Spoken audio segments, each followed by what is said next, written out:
y'all. Hey, thank you guys for popping in. Happy Friday. I hope everybody's doing well. I'm Too Persuasive, your host, and today we are interviewing Burger, the comedian. David Burger is in the background waiting to be popped in. What's up, Burger? What's up? How you doing? So glad to be on your show. How are you? I'm doing wonderful, thank you. Yeah, that kind of wonderful. It's that kind of wonderful where there's mad pain behind it, disaster and chaos. But you're like, oh, Hollywood wonderful. Yeah. Yeah, that makes sense to me. Yeah, Nice to see you. So I'm going to ask you one thing. When we start, let's start from the beginning. I want to know the beginning of Burger. So give me you. Where were you born? What year were you born in? What state? I was born in 1969. November, and I was born in California in North Hollywood on a street called Hines Street. Okay. It was like the poor area, so to speak, if there was one in the valley at the time. Okay. Because this was back in 1969, so there wasn't like, there wasn't like the projects. There wasn't this back then. The valley was like a suburban area, but this was like for the people trying to get their first house kind of thing.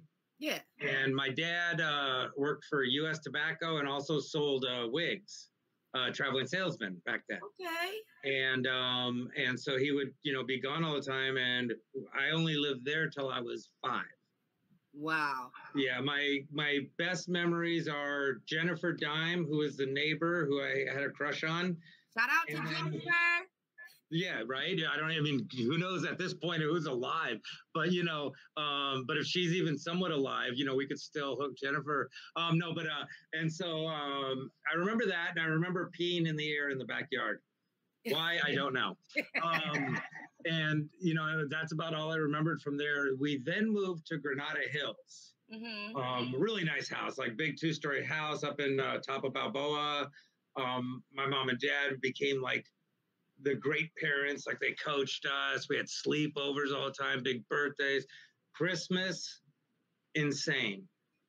I wrote a movie called Pacoima, but one of the Christmas I remember best was we would make plans on how to make a path from the stairway through the presents to the stocking.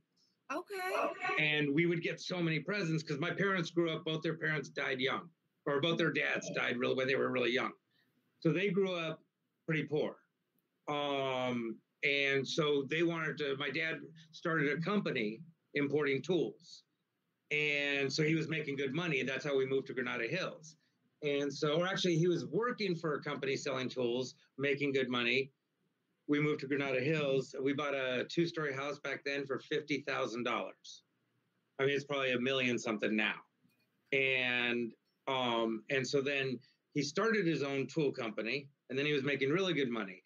So he was the commissioner of the soccer league. They were our coaches. He was my Indian guides instructor. My mom, drop dead gorgeous. My dad was like 6'2", big Brooklyn Jew, big nose, the blue eyes. My mom was a dark Jew, like a Sephardic Jew. And so I'm like 45%, 45%. Or a little more than that. I'm 99% European Jewish, or a mix of European Sephardic. I'm 1% European Russian. And so anyway, so we moved to Granada Hills. I remember a Christmas where, we were grown to expect this, all the presents and everything. Right. And my older sister was bitching because she got either Jordache instead of Sassoon or Sassoon instead of Jordache, and she was pissed. My dad loses us. Oh, no. Just loses it. Yeah, he loses it. He's just pissed. He's like, you know what? This is ridiculous. Come on, everybody, we're going for a ride. So we hop in his Jew canoe, with a Cadillac. He had a big Cadillac Eldorado, a blue one. And so we hop in the Cadillac, and we head to this place that's getting really kind of ugly. And we're kind of like, where are we going, Dad? So he takes us to this mission church. I don't know where we were, but there was this huge picture of the Virgin Mary painted on the front of the church with this whole background to it. The what? It had to be beautiful, like a big mural. Well, yeah, except the area was absolutely scary as hell. I'd never been anywhere like this. And like there were like people on the streets and this and that. And I'd never seen that, you know, being in Granada Hills. So I'm around like, you know, maybe we're like 10 years old at the time. And so he took us, made us walk out, go around everybody, go be part of the church services thing, even though we're Jewish. But he took us there because he wanted us to see how other people lived. Okay. It meant nothing to us, to be honest, at the time, because whatever. Okay, can we get like, Dad? Can we leave? Too young. Like, can we just go? Too and so to, finally, like, really grasp the concept at all, you know. And so we wanted to get back to our presents. You know, we didn't know what the hell was going on. Obviously, my sister said something that pissed him off, and you know, whatever. He was 6'2", 350, but was never scary to us. You know, he was scary to other people, never to us, though. He was never abusive, never anything. And so we were just like, whatever, you know, can we go? And so finally we go back. Everything goes on. Anyway, a couple years later, I'm coming home from school. The house is roped off, you know, police tape. Mm-hmm. So FBI, IRS is there. They're after him for racketeering, tax evasion.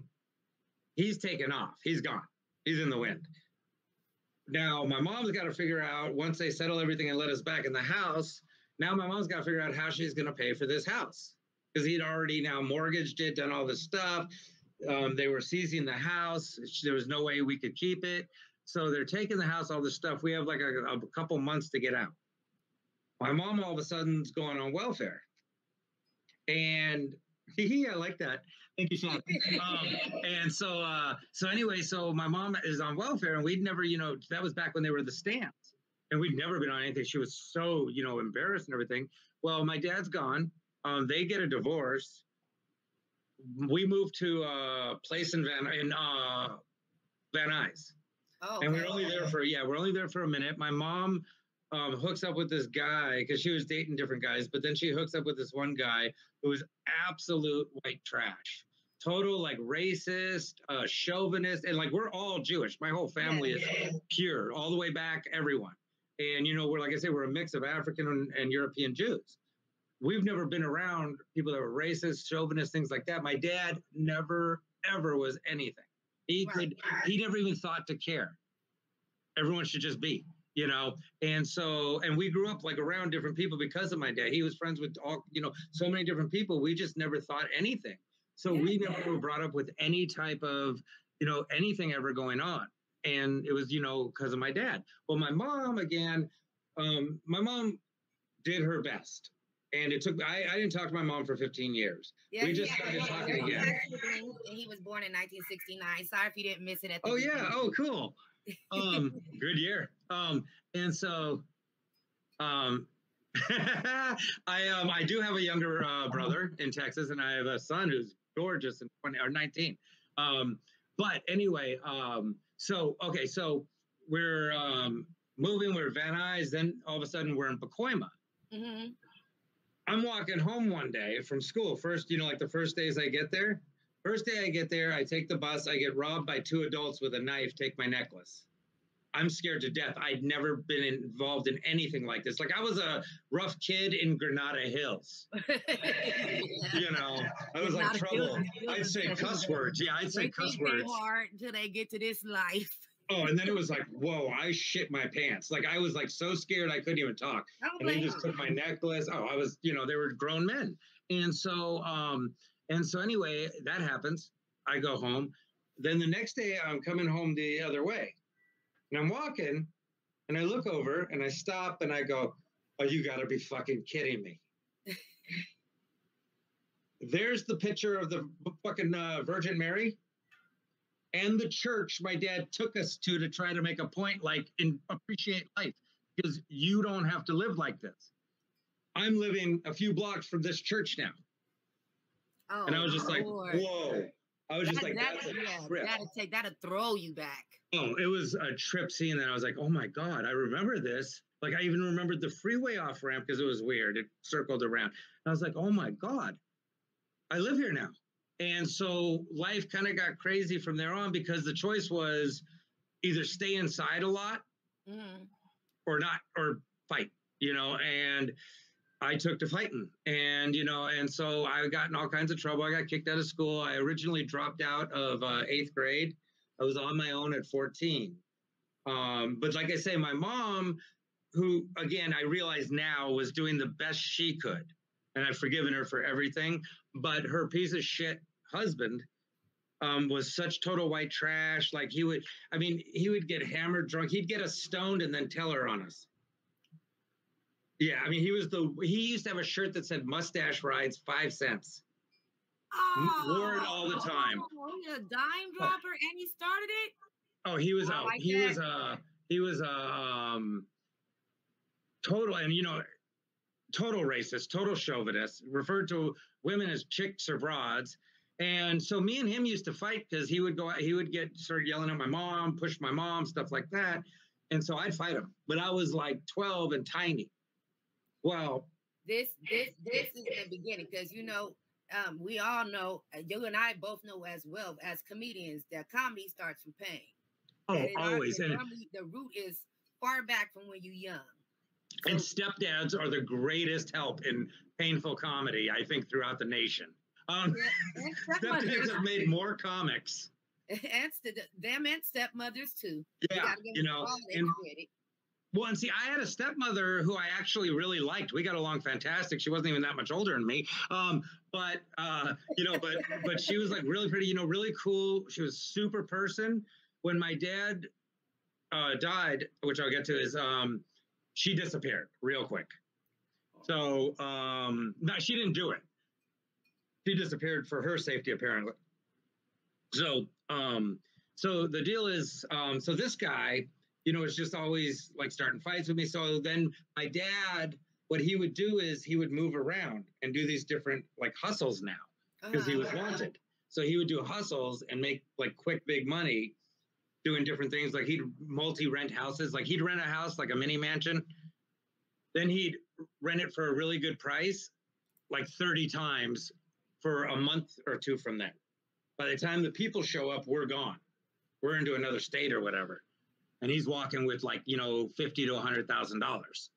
Oh, and wow. Yeah. And this is back in the 80s. And so, so he was always. That's a lot of good money for that time. I mean, he would buy a boat, he'd buy this, he'd buy that. But then we'd be staying in motels, trailer parks to make sure nobody knew he was there. When nobody knew he was there, then we'd get a house. And then he'd run some sort of scam, whether it be like a sales scam or something like that. Again, his dad died when he was young. His mom was poor.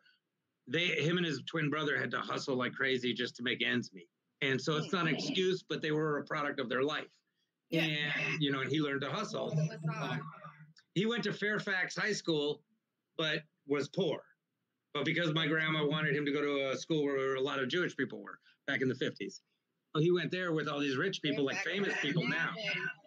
And so he found they were, they were like, yeah, now it's crazy. I mean, but back then, it was like the tops, and this and that, and she wanted to go there, all this stuff. So anyway, so my dad, I would stay with him. I'd come back with my mom's. Then I was on my own. At 14, I lived on Vineland in Ventura. The apartments they tore down to build those nice ones now. Yeah. I lived in those. They were all singles. And it was funny. They were all singles. I used to think that place looked itty bitty. The doors were small. I thought you're talking about the old blue one, right? Yeah. The one that was blue and peach, and it was like 2-story. Ventura. Yeah. So okay. They had little tiny doors. And it was like I had a friend of mine who was 18 rent the place for me. Mm-hmm. I was doing telemarketing on Van Nuys and Victory in the mornings. Like I do a morning shift every morning of telemarketing, selling ribbon and toner. And so that, I worked different jobs all the time, but, it was always telemarketing type jobs because that's who would hire young people, like people underage. Okay. And they just pay you cash every day. And so he rented me the place. Under the table gig. Yeah, and back then it was easy. And they were doing child labor. All the time. It wasn't even frowned upon, really. It was like, yeah, whatever. At least he's working, And so, but anyway, 18-year-old buddy of mine rented it. But I couldn't get electricity or anything put on. So I just had the single, no electricity or anything. Oh. And it was just like I was asleep on the floor. I had no furniture, but I had no place to live except there. And I mean, you can only imagine how cheap it was back then. Yeah. So that goes on. Anyway, my dad, so I found him. I say he killed himself. He just bought a house. There's no real reason why he would have killed himself. And my stepmom swears, and my uncle at the time said, no, he was made to do it or killed. But he didn't kill himself. He had no reason. I don't know. I found him. To me, it looked like he killed himself. I don't know why he would have, or whatever, but I was 16-ish at the time.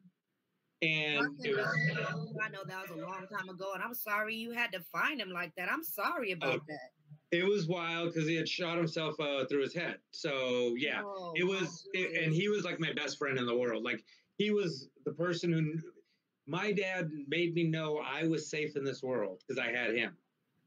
When he was gone, like I had no one, and ever since I've never really had anyone where I felt like that. You know what I'm saying? Where I felt safe. And so anyway, my mom's husband was just, went on being a bigger scumbag. Like he pulled his, pardon if I could say, can I say penis or dick? Okay, so he pulled his dick out at my sister's birthday party. That's who he was. Mm-hmm.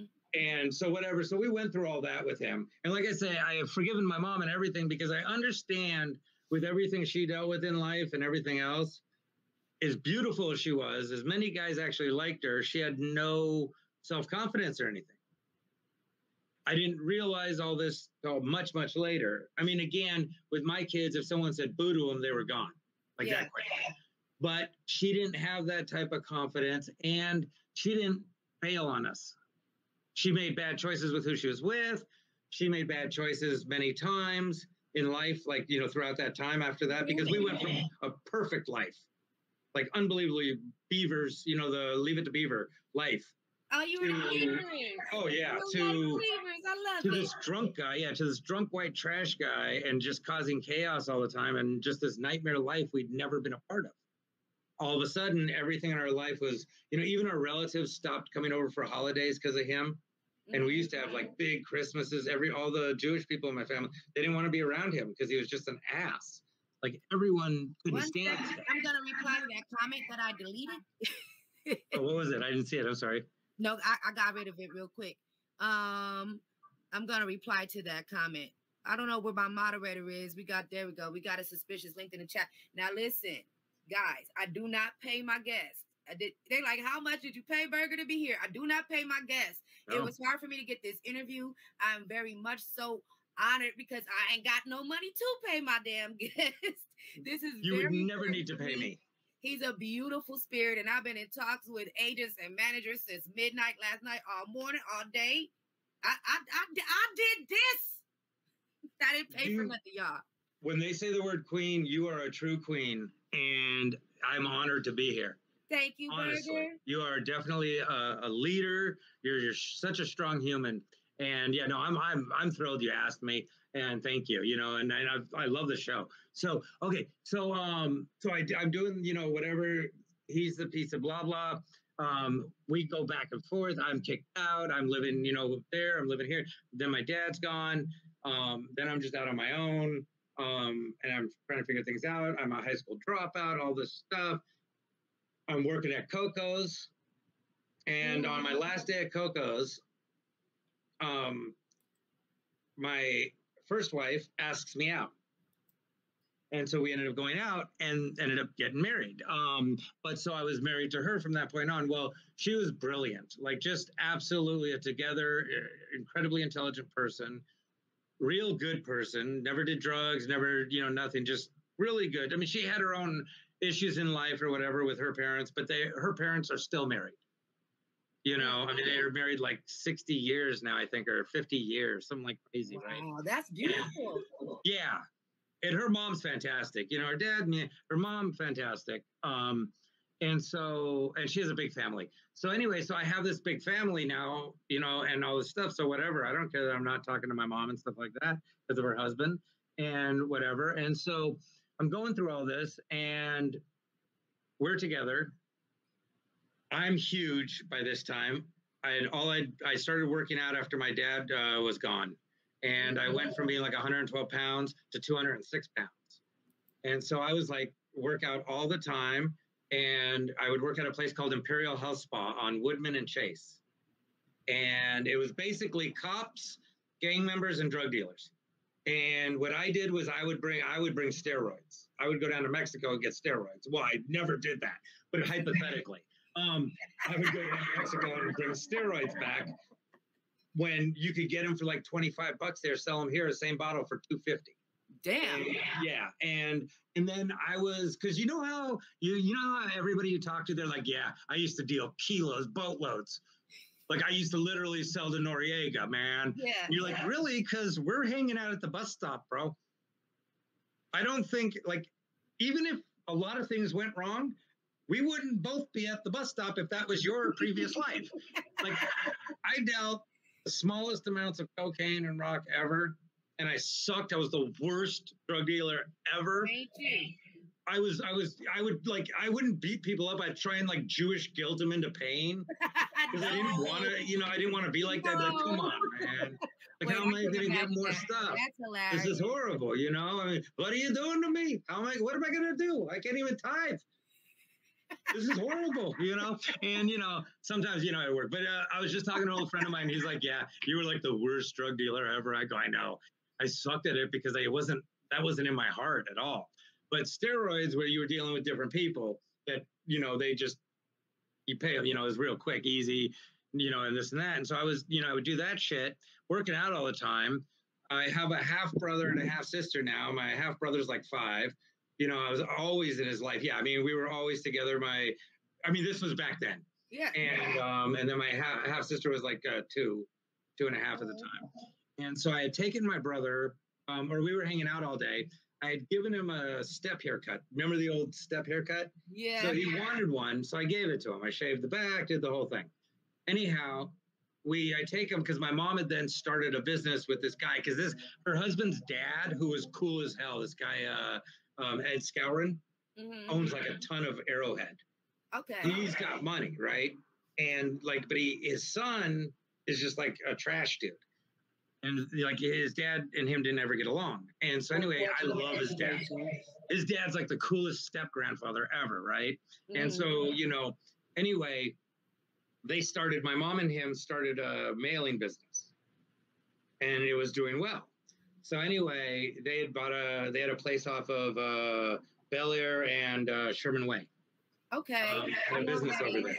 Yeah, and so by the Carl's Jr. and everything, what used to be like Ralph's or something, it's now a Home Depot. Remember, I used to dance at burlesque, so I pretty much know all up and down Sherman Way. And like Venus Fair and stuff.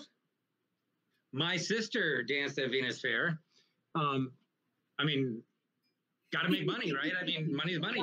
But yeah, and then I used to go to that Star Gardens, and I've done shows at a bunch of those places. That's a Matchbox Club. Oh, they were. And so I'd go with friends. Like my friends always wanted to, go. I ended up doing a lot of shows at strip clubs, which were a blast. But so anyway, I take my brother to their business. Lunch truck's there. He goes to find his dad because they're going to a Dodger game. So his dad starts screaming at him and telling him, like, you look stupid. You look like an idiot. No, I'm not taking you to the game like that. And just starts yelling at him and telling him he's an embarrassment. My brother's 5 at the time. I'm like 23, maybe 22, right around there. 22, 23. And I could have beat him up at any time, but I would just laugh at him and make fun of him at this point. And so anyway, but he went off on my little brother. And he was always a bully, and he always tried to be abusive, but he went off on my little brother. And then he comes up to me, and he's like, I went up to him, and I go, hey, man, why would you yell at him? He's a 5-year-old kid. Right. I go, I cut his hair. If you got a problem, talk to me. He's like, fuck you, you psycho. You're an idiot. And this. And I go, hey. Fuck you, you idiot. You white trash piece of shit. You fucking garbage fuck. Fuck you. And this and that. So he goes to swing at me with this stupid. And so I just step back. Bam. And I hit him. Do it again, Burger. I want to see what his swing looks like. And, he couldn't fight. He's one of those racist ass bullies. You know how you see him talking shit and then somebody just straight punches them? And they're just like, ah! So I broke his eye socket or just look at his eye socket, broke his cheekbone right here and ripped it open across here. Now, at the time, I was boxing at Brother's Gym. I was like huge. All I did was training. I was like with the steroids. I was, you know what? I was like a prick, you know, but I wasn't. But the one thing I wasn't is I wasn't a chauvinist. I wasn't a racist. Never been a homophobe. Nothing like that. You know, like I've just never been in my life. So when my mom brought this guy in, we were all like, what the? Because my dad was never. I couldn't see you being a prick. My first comedy show, you were so nice to me. Pulled me to the side. It was like, nervous is normal. Just go up there and do what you do. Yeah, you know, I mean, well, what I'll tell you is like I always stuck. Not that you weren't an underdog. You're freaking hysterical. But I've always, you know, I do a bit now, and I say what I am. I realized is I'm a narcissistic, empathetic with anger issues. Like, I want to help you because I want to look good. And if you don't want my help, I'll fucking kill you. And it's like, I realize that I'm a narcissist, I'm a narcissist empath with anger issues. You know, and you know, I've gotten to a way better place now. But back then, that's what I was. I'd stick up for anybody who was the underdog. If people were sticking on someone for any reason, I'd jump in. I'd have something to say, you know, things like that. I was always involved in everything, you know, but at the same time, if you came at me or said something to me, I would destroy you verbally from the inside. But then if you were ready to fight, I was always ready to fight back then. And it was stupid. I mean, granted, I'm not bragging at all about this. This is something I'm super proud I changed in me. Right. Because of, but so anyway, yeah. So I beat it. Now, after I hit him, he was like on the ground screaming. There was blood everywhere. He's like, I'm going to die. I'm going to die. I know. It's, you know what it is? It's a white trash. The guy said, what kind of punch is that? Yeah, it's a white trash, bigoted, bully chauvinist, because they're never tough.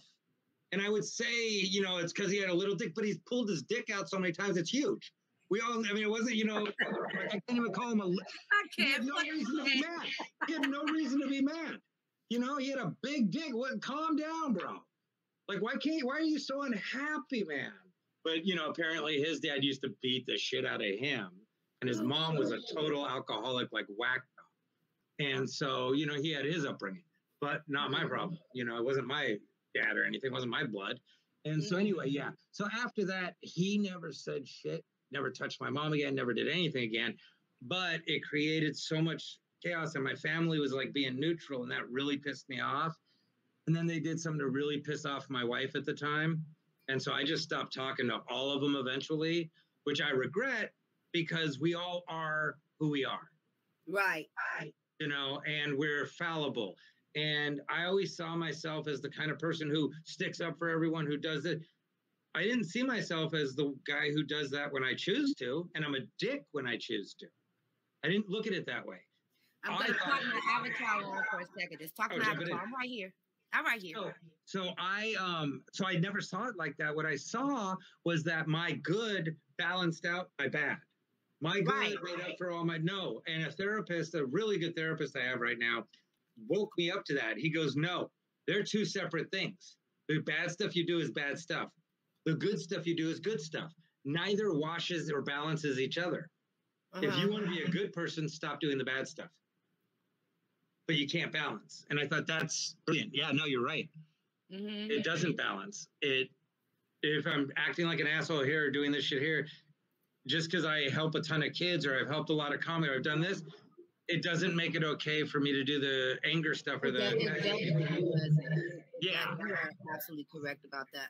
And it took forever for me to learn that, but thank God I did. And so I realized that. And so, you know, with my first ex-wife, I basically made her crazy. Like, not made her crazy, but like I want to say, I want to be very honest for any guys out there that are young and in this situation. Stop and really look, because I was like, I've never hit a woman. Okay. I've never woke up in the morning and been like, fuck you, you are a piece of shit, or come home from work angry and took it out on my kids or my wife. I've never done that. I never shit talked my wife to my friends. But, and I looked at it that way, right? So yeah, she would piss me off because she wasn't getting me or this or that. She wasn't helping me enough. And so I would tell her how I'm not happy. I don't want to be married. I think I just want to leave all the fucking time. And she was absolutely a great wife. She was a good partner. I just was looking for a wife, a best friend, a mom, a dad, and siblings. And that, you know what I'm saying? I was looking for her to be all that. And I was just going to be the speak up and stick up for you and be there for you kind of person. But I wasn't going to fix everything about me. And those things weren't even wrong with her. They were my problems and my issues that I needed that. That makes a lot of sense. And it took me a long time, and I've apologized to her profusely. Even when we got divorced, we were always civil. When my kids would have like awards, soccer games, baseball games, football games, all the different stuff, we always sat together. I should have grabbed some pictures of your beautiful family.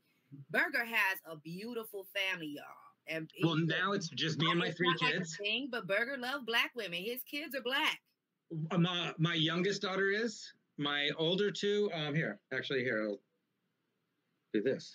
Mr. Kyle said projection. Welcome, Mr. Kyle. I got you, girl. What a pretty face. She is gorgeous. Yeah. I mean, obviously super young, but so, remember I was saying how big I was? Woo! That's my first wife. No, that's my first wife right there. We were at Disneyland. I ain't fighting that dude. Yeah, that's what I mean. It's like I got huge. Now I'm like, I literally look like I look like the recovering version of my old self. Like I just like, I some people get mad, whatever. The joke was I said I look like the AIDS version of my old self. Like I know I don't, I know, but I'm a comic. It's like a comic's mind. You are a comedian. That's who you are. That's what you do. That's what you're great at. For people who don't recognize Burger because he's a haircut, yes, it's the same Burger with the long two ponytails. Oh yeah. I cut my you know why I cut my braids originally? For my son for his graduation because he hated them the whole time. Hated the braids. So I cut them for his graduation. Then they didn't even walk because the pandemic. But you look great. I like your haircut. Oh, thank you. This I did the other night because I was looking like Justin Bieber's grandfather because my hair was like insane. Not the granddaddy though. I was like his real dad or whatever. And I'm just trying to find a picture of the whole family. My older two have been in college. So my first two are Greek and Jewish. My youngest daughter is Haitian and Jewish. And so she's let me find them. Shadow Knight says, I can relate to this. I have 5 kids and a nephew that you're raising. You technically got 6. I love this picture of my youngest. Look at it. Oh, how beautiful. Look at all that hair. She's cut that. Well, she is big now. Last time I saw her, she is baby. She is a long time now. She is so cool. She's an artist, like unbelievable. Well, here, this is. Look at them. My son's 19, and then my youngest is 12. Because Zach, Josie, and Johnny. My youngest daughter is beautiful. My oldest daughter's Joe. And so my first wife was Greek. My second wife was Haitian. My first wife, like I say, all three of us. Haitian women are no joke. Let me tell you.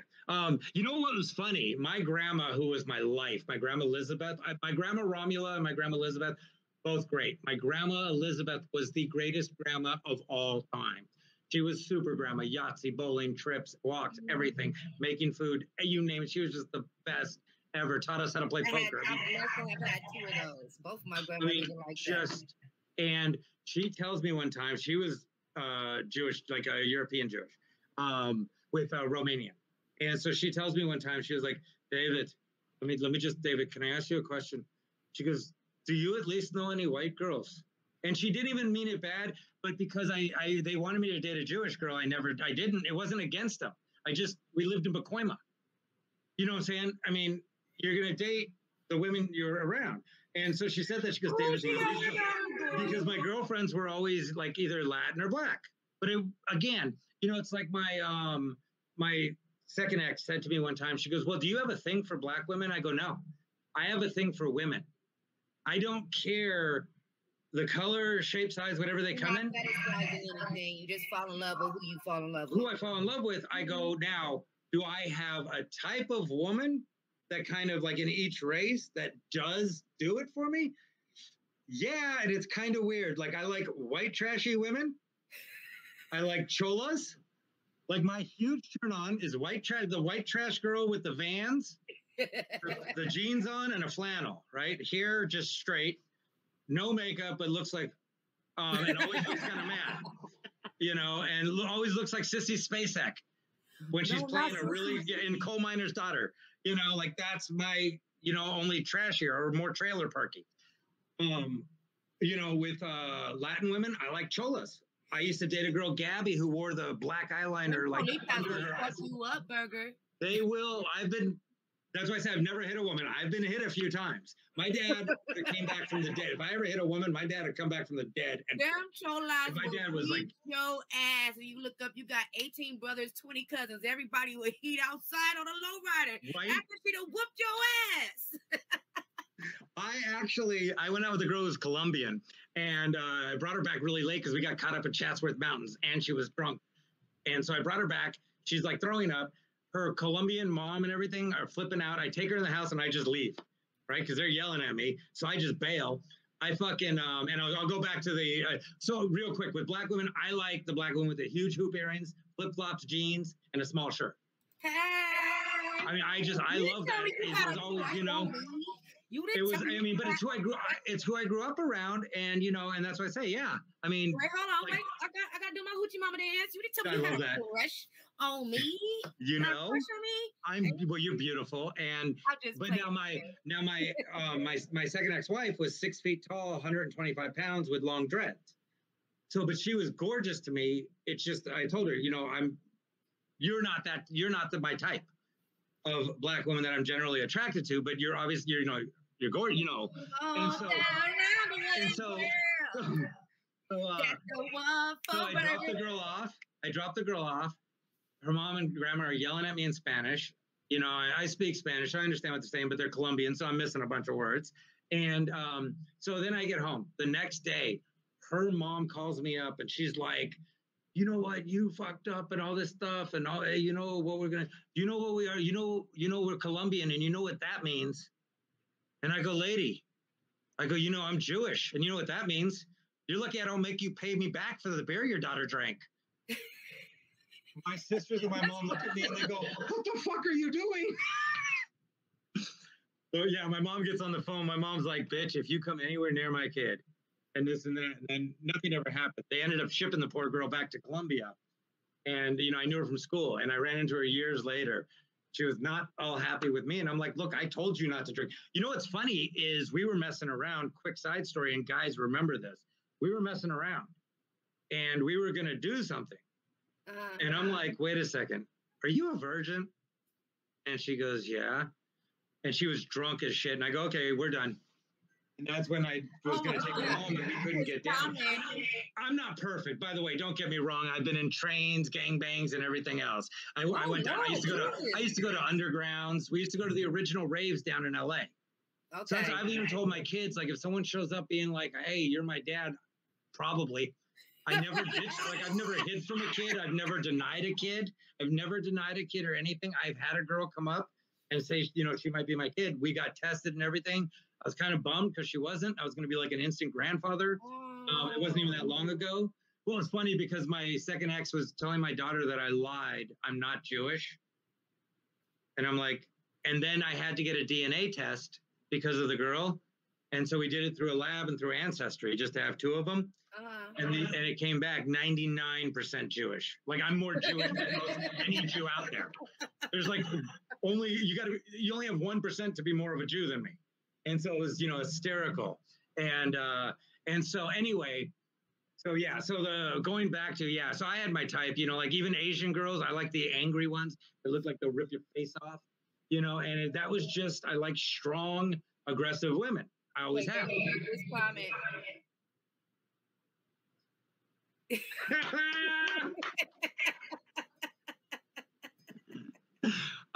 Well, I always said I wasn't born with a big personality.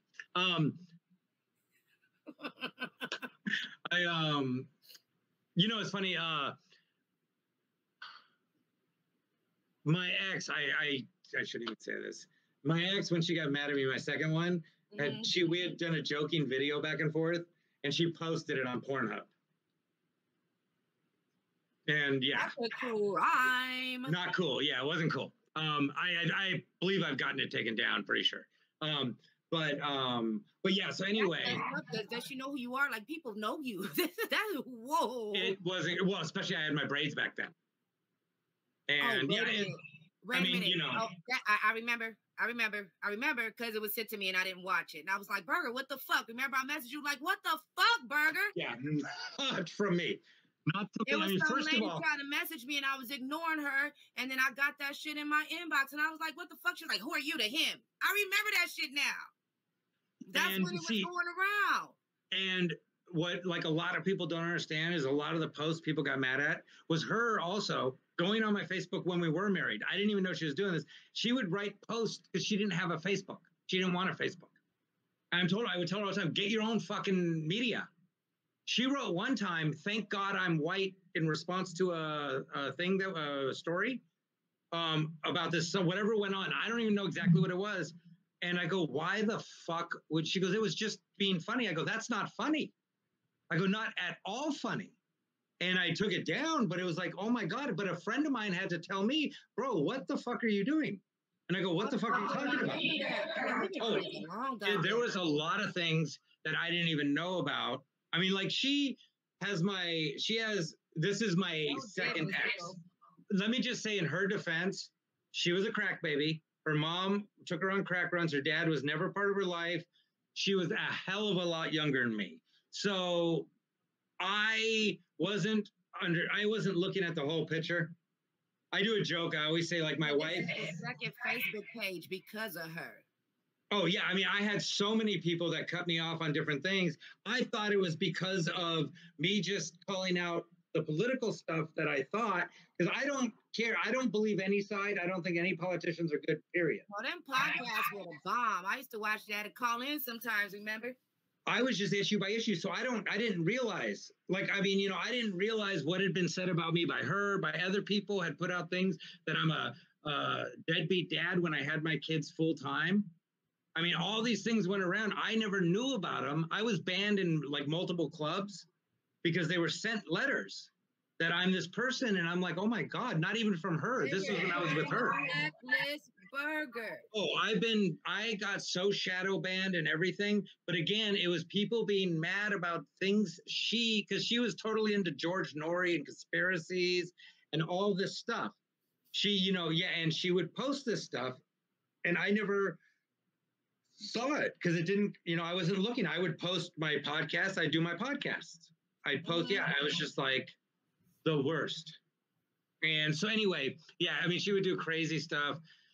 It was really, you know what it is though, again, like I say, if you're going to marry someone that much younger, the joke I did was I said, you know, my wife's 18 years younger than me. It's weird now, you know, picking her up from school. I go, but next year she starts driving. So that's over. But she was 21, I was 39. Yeah, she was 21, I was 39. We had 6 amazing years of marriage. I had my daughter. It was fantastic. You know, we didn't plan to have kids. She said she didn't want kids. I didn't have it anymore. It was perfect. Turned out she could get pregnant. And which cool, because my daughter's beyond incredible. And so I'll never regret anything because I have my daughter. But that is a beautiful little girl. Oh yeah, but I mean, if I wouldn't have had my daughter, we'd have been divorced the first month. Like, we got married after a month. But again, my doing. I was 39. I should have had a hell of a lot more sense. She was definitely a soulmate, but I even used to tell her, I go, you're my soulmate, because she would tell me I'm her soulmate. I go, you're my soulmate, but I don't know if you're a good soulmate. But she said, that's good. clothing. Yeah, more like an itchy. More like a dog in an itchy sweater. And you know what though? I say it's my fault too though, because I could have recognized more she had serious issues. I could have been more understanding when she would lay around all day. But what ended up happening is she got into pills, and then I caught her with a glass meth pipe. Apparently, she was going to her 60-something-year-old mom's down in LA and taking my daughter. My daughter would be in the living room watching TV. They would be in her mom's bedroom smoking meth. I did coke way back in the 90s. Like, I think me and a friend were talking, I think 94 at the earthquake, or 93. I was married in 94. 92 actually was the last time I ever did cocaine. I never did meth. I never ever it just wasn't something that was around us. We were in Pacoima. There was cocaine. You'd have to go. I'll give you a gift. The what? I'm telling Mystical to type something. I gave her a present because she's my friend. Oh, nice. She's my moderator sister in a different channel. How cool. Yeah, and so, so like, I don't know. We ended up getting divorced. Like I said, my first wife, we got divorced. That was all my fault in every possible way. I did everything to make everything miserable and so much stress on her, and she didn't deserve it. Once we got divorced, she got mad as hell, because on top of which, I then went and messed around with a few of the people she worked with. Total dick move. We were divorced.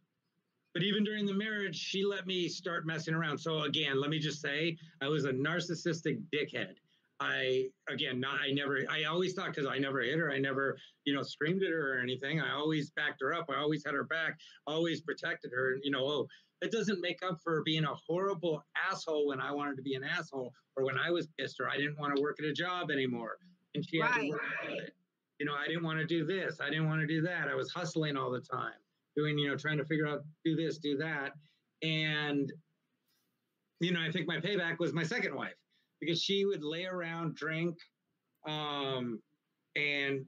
my daughter toward the end was like, Dad, can we just kick Mom out of here, please? And I'm like, baby, don't say that. But it was hard because, like, my ex would yell at my daughter for no reason. Quick, funny, weird, unfunny story. This girl, when I was first divorced, bought me a shark's tooth. She took me to Hawaii. She would come to my shows, and then she asked me if I wanted to go to Hawaii, and I was like, yeah, okay. So she took me to Hawaii. I was single at this time. She took me to Hawaii. We were there. She was saying she wanted to get this shark's tooth for her dad. And she's like, what do you think, this one or this one? Well, since she was paying for everything, I just picked the cheaper one because fuck her dad. So it was like $600-700. So it had a platinum thing on the top, and it was a prehistoric great white shark's tooth. Oh, and so she bought it, and she goes, actually, here, it's for you.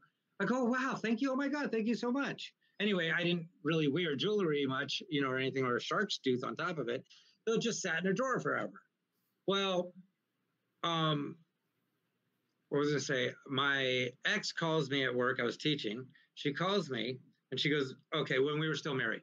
And she goes, okay, let me tell you everything before you, like, freak out on Johnny being my daughter. I go, okay, well, go on. What happened?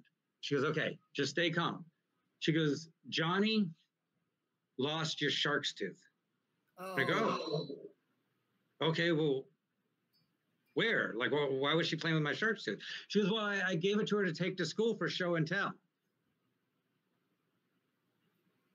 Okay. I go, you just let her take it? She goes, no, I went to the show and tell. And she had the shark's tooth. But afterwards, I guess she was on the yard spinning it, and it flew away. And so she couldn't find it, and then, just went away.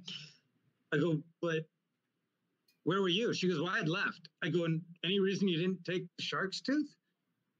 She's like, no, because she was saying, I've already yelled at Johnny. She's like, I already yelled at her and everything. I go, okay, first of all, fuck you for yelling at her. I go, you're a piece of shit. I go, how do you not hear in that story that you gave an 8-year-old a $700 shark's tooth, and then you yelled at her for losing it? I go, first of all, I don't give a shit about the shark's tooth to begin with. Right. But why wouldn't you have taken it home, and why are you blaming an 8-year-old for losing it. I go, that's insane. You yelled at her. Why would I be mad at her? She's 8. She's going to spin a shark's tooth. It means nothing to her. She's 8. Right. How would she know? Funny enough, this was this charter school where a bunch of rich people made a charter school so they could say their kids go to public school. A bunch of Hollywood people, right? And, oh, totally. Mystical. I love that. Mystical entertainment. That is fantastic. She's so dead on. Yeah, she totally like threw it on her instead of recognizing what she never recognized anything she did. But see, that's what I mean is my tongue was, oh my God, you're a piece of shit. I don't even think of that as anything but just because if someone said that to me, I would just be like, yeah, okay, well, obviously I shouldn't have fucking done that. And I get that. Right. Other people take it as I'm calling them, it's devastating to them. I've now realized that I probably could have used better wording, but why would you yell at her? So turned out somebody at the school found it and turned it in. So I got it back. I gave it to my son because, again, it didn't mean anything. That's great. So that you got it back, too. Yeah. Oh, well, just the other day at Starbucks, some lady left an brand new Apple laptop thing. And I found it. And I'm like, and there's nobody's. And so I turned it in, but I was still there. And some lady was looking. I go, are you looking for your computer? She goes, yeah. I go, I turned it in a little while ago. It's in there. She came. I said, oh, my God, thank you so much. Yeah. And because, it was on Sunset. The Starbucks right there by Sunset and Fairfax. You know how many people would have scooped that shit up and just walked away with it? You know what? There might have been a time I would have too. And I just realized, what? First of all, you're bringing bad on yourself, but you're also wrecking someone else's moment, life, whatever's going on, whatever they have on there. You're fucking them completely over. And I don't ever want to be a part of that. And I grew up hustling. I grew up manipulating everything. I've realized there's no life to live, and a while back, want nothing to do with that. I became a teacher. I love teaching. Those were the funniest jokes. When you talk about teaching, I would be cracking the fuck up. Those were true story is exaggerated. Comedy stage moments. Oh, true story is exaggerated. They were exaggerated, some of them, but always true. Like the basis of the story, everything about it, true. The Shea Alana one where she grabbed the girl and, she's like, you mother, that all happened. She didn't pull her on top of the table. She just grabbed her and said it, and that's what I thought, wow, that was a good sentence. I didn't say that to her. I go, Shay, stop that. Let's talk, this and that. But I thought, that's a perfect sentence. Finally. But that's where, certain jokes came from that.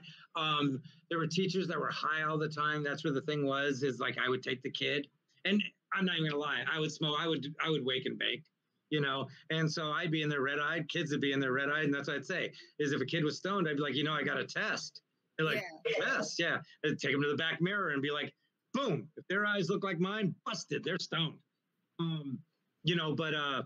But yeah, so going back to it is, I was always, hustle, but I learned that's not how to be. It's better. No good deed goes unpunished. So what? I'd still rather just do good deeds. You do them to do them, not for I'm not going to hustle anybody. I just work hard and I'm grinding. I grind, basically. I'm always doing something. I'm doing something. I'm hustling, but a different kind, just going. Even though all this mess going on with me, still grinding. I'm here with you. Got another interview Sunday night. That's fantastic. Like I say, I love this whole setup of it. And, I'll tell you this is one of the things I learned is that was the thing is I was always trying to call people out for not being righteous. I was calling every comic out, every actor out. I was telling where they're from. I had to explain how they're related, show how they got in, show what they're doing, what they did to get in, and my podcast even, and then in real life. And I've had a couple people try and come up and be cool to me.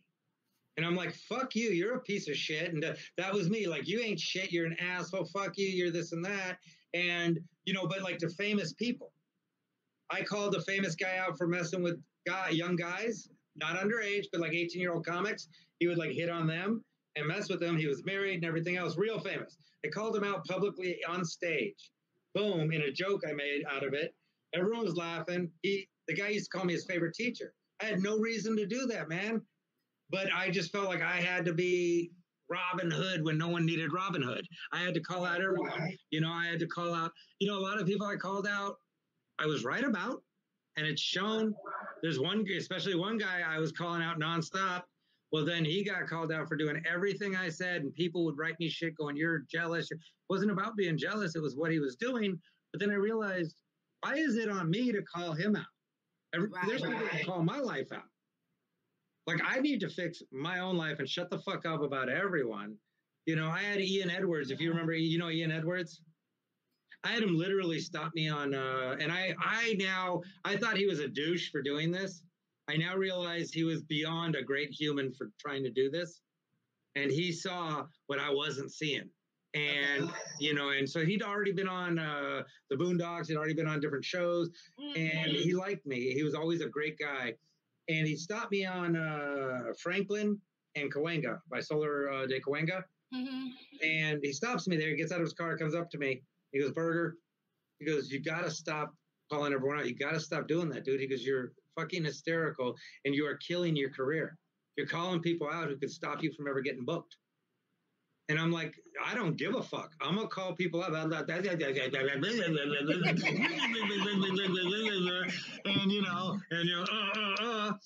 there's other people told me the same thing. A couple other people stepped up and went like, "Hey, bro." Other people would be like, "Oh, I love when you call them out." But when it was time to stand by me, nobody was, they were like,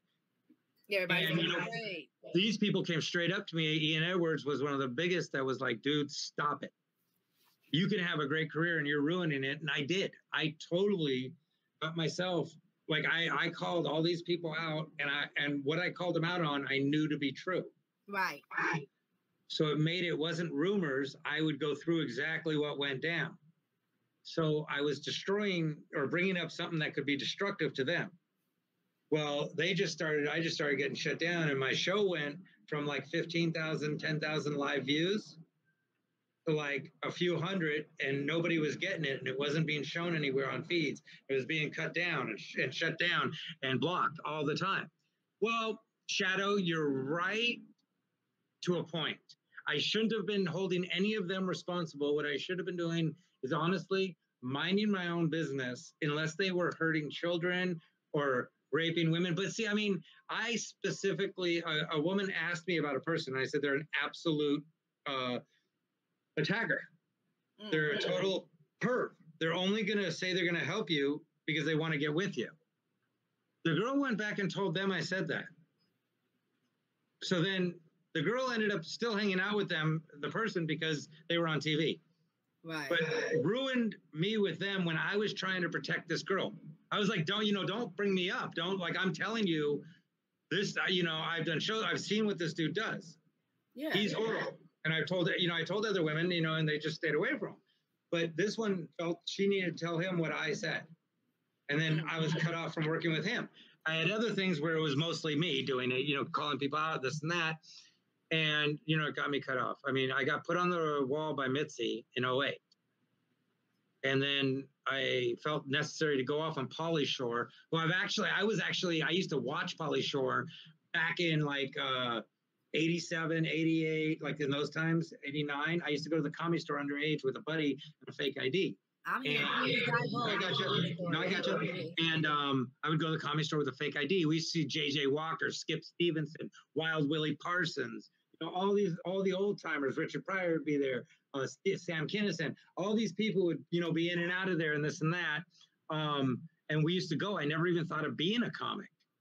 And all this stuff. And then so I started doing comedy there because my first ex-wife, when we got divorced, she's like, whatever, she goes, you need to do comedy. Here's this place, the Comedy Store. They have this open mic. You go, you sign up, and if you get picked, you get to go on.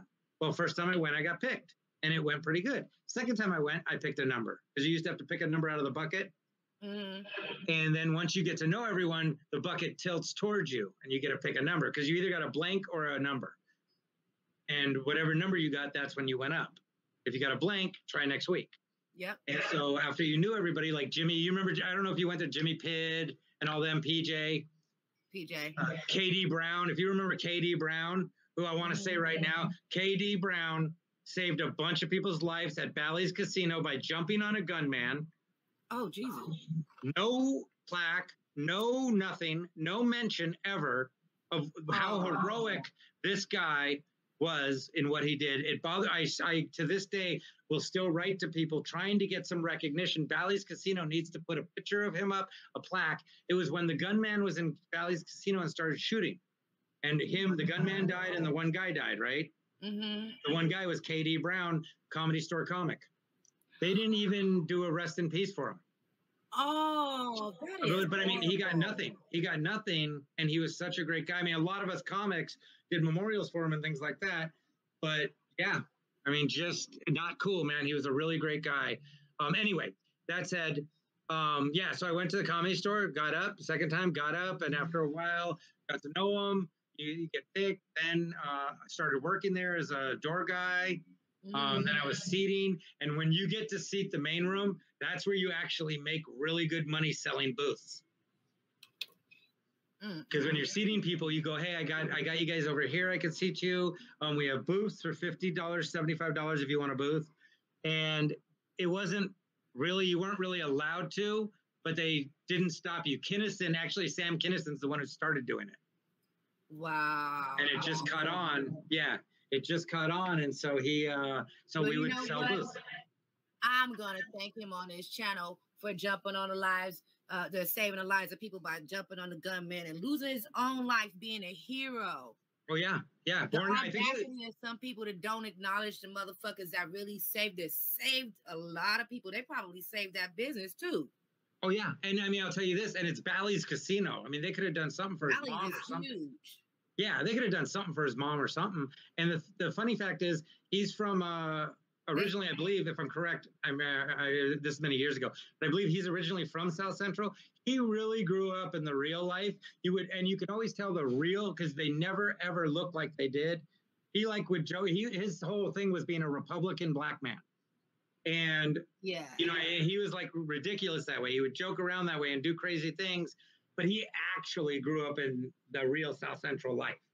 Yeah. And went through it all. Central, so I understand that. I knew how to get down before I was 6 years old. I understand. Right? I lived in near New Hampshire and 112th for a minute. Oh, thank you for writing that. Yes, rest in peace, K.D. Brown. But yeah, and I grew up, like I say, most of my time I grew up in Panorama City, Pacoima. Yeah. What I was gonna say is those people are fucking ridiculous, and that's how you know they're greedy. They should have paid for his whole funeral cost. They should have paid for everything. But and he's only he's one of so many, and that's the problem, is the media decides when or who, and that's it's not really, it should be everyone, every single, every person shot by a cop, every person shot in crime, every person who does a heroic thing. Right. We know about it. We have social media. They just choose what works for their schedule at the time. And it was like Chris. Well, I don't want to get too political, but Christopher Price. No, I know Iron Burger. That's what you do. We got to tell people about the Iron Burger podcast. There's a lot of politics was on that. Well, back in the day, well, you know what? I stopped doing that. I stopped doing it because people were getting so mad at me. I mean, like, they probably hated me too, because I used to call in and give my very valuable or unvaluable opinion. It was valuable, actually. It was very valuable. And yeah. And then I would crack jokes because you guys would start getting tense. I don't know if you paid attention to the timing. You guys would start getting tense in there with your debate. I'll be like, shit, I got to call in right now, save my friend, because I could see you turning red. You would be almost the same color as your braids. That is true. I would get so passionate. And that's why I realized it's in truth, it's all a joke because we don't control any of it, but the weird thing was Christopher Price, he was shot by a cop, barely any mention of him during the whole thing. But he was shot in the back, breaking up a domestic dispute. After the domestic dispute was over, the cop tased him and then shot him. He was a pillar of the community. He was an amazing person. He worked at, volunteered at the Boys and Girls Club, highly educated, everything else, just an incredible person, but not mentioned. And it was just like, whoa, and the cop still hasn't even gone to trial. And it's insane. They arrested the cop real quick and did a second-degree murder, but he still hasn't even gone to trial. And so it's like they did it to just do it and move on.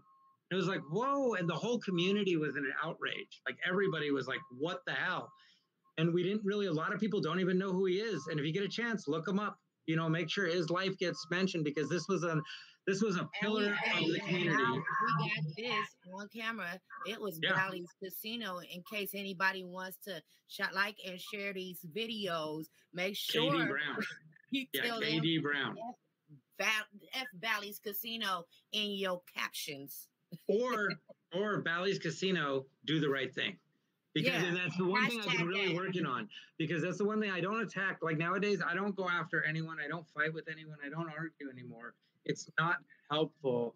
It's, you know, I mean, like right now, I just had my credit hacked. Apparently, like as long as you've known me, other than the truck I just recently owned, have you ever known me to own a car? No.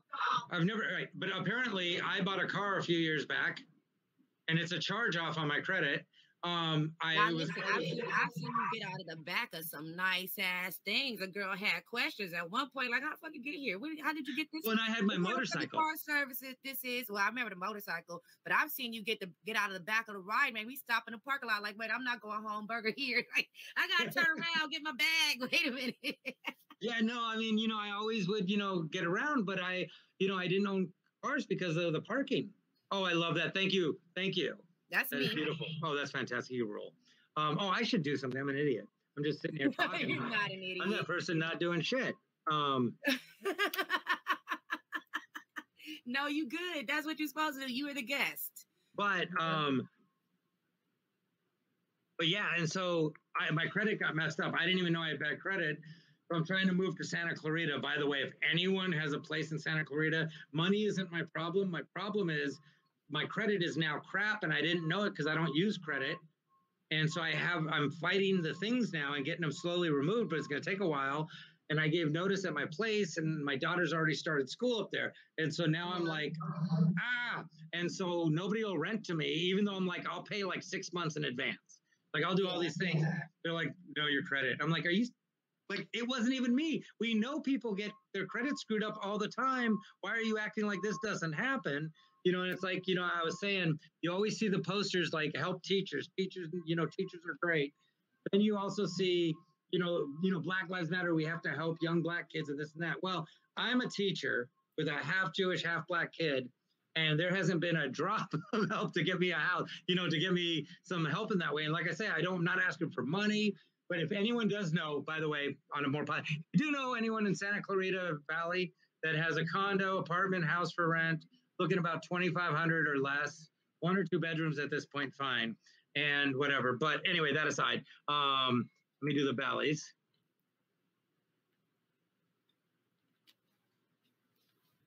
Hell yeah, burger. But yeah, and so how far you've come on your journey, you know what I'm saying? In my eyes, though, because I've followed you on most of your journey, we've been friends a long time. You know what I'm saying? I would fan out on purpose to make the other girls run to you like, oh, it's Burger, you know, Burger, oh, it's Burger. So that's my friend. And I really love you. And I'm very proud of the person you are, the person you've been, the person you have become. Everything that you've been through made you a great individual. And I really think that you should have been, big and famous already. I think you should have been a major star. You really deserve some type of a showcase or a special somewhere. Come on, Netflix. Netflix, pick up Burger.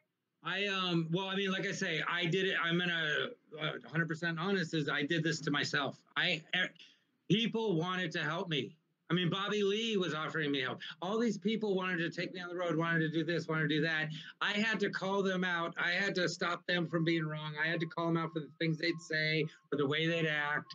When, you know, you take like a Tony Hinchcliffe who didn't know anyone. He did everything the right way, in the sense of he went along with what was going on. He got up there, you know, he worked, he didn't have any ends. You know, he didn't, you know, but he shut his mouth and he went along and he hung out with the right people.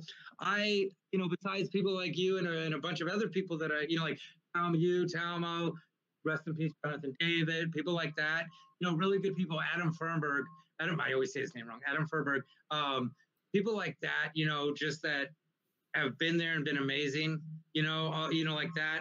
But other than that, I would hang out with the other people that they wouldn't let in. Yeah. Because I always felt for those people. That's the empath in me. I always felt like, how do you disclude people or make them feel less than? How do you want to have your separate little thing, even though they wanted me to be part of their separate little thing? I was like, no, I'm here for everyone. Well, everyone's not there for you either. Live your life. Like Cat Williams is a great example. Cat Williams has called out everyone. And yes, his career's kind of been fucked. That dude already got enough residual money and enough money. He don't need to do shit ever. I know. But I saw what was done to him. I saw that. And I mean, people really walking around acting like the man crazy. That man ain't crazy. I was at the Comedy Store the day he supposedly shot it up. He didn't shoot shit up. He was being loud. That was it. He didn't shoot anything. He didn't shoot a gun. There was no gun. And from what I heard is the thing in Target was someone was like, yeah, do this. We're going to film it. So he just did it. And then they filmed it and ratted him. It was someone in his own camp type of thing. Then when they said he fought that kid, from my understanding, that was all a joke. That little boy swung on him first. He didn't learn a lesson. I'm sorry. I'm not biased towards him either. I mean, I've seen when he's wrong too, but come on, that right there was some bullshit. And Cat, to me, was one of the funniest dudes ever, and a really nice dude too. But I'll tell you, is he told us, I probably should, well, you know what? I don't know that I should even share that. But all I'll say is Cat said exactly what was going to happen. Go ahead, I'll just let it loose. I mean, all I'll tell you is my viewers, I was spilling tea today.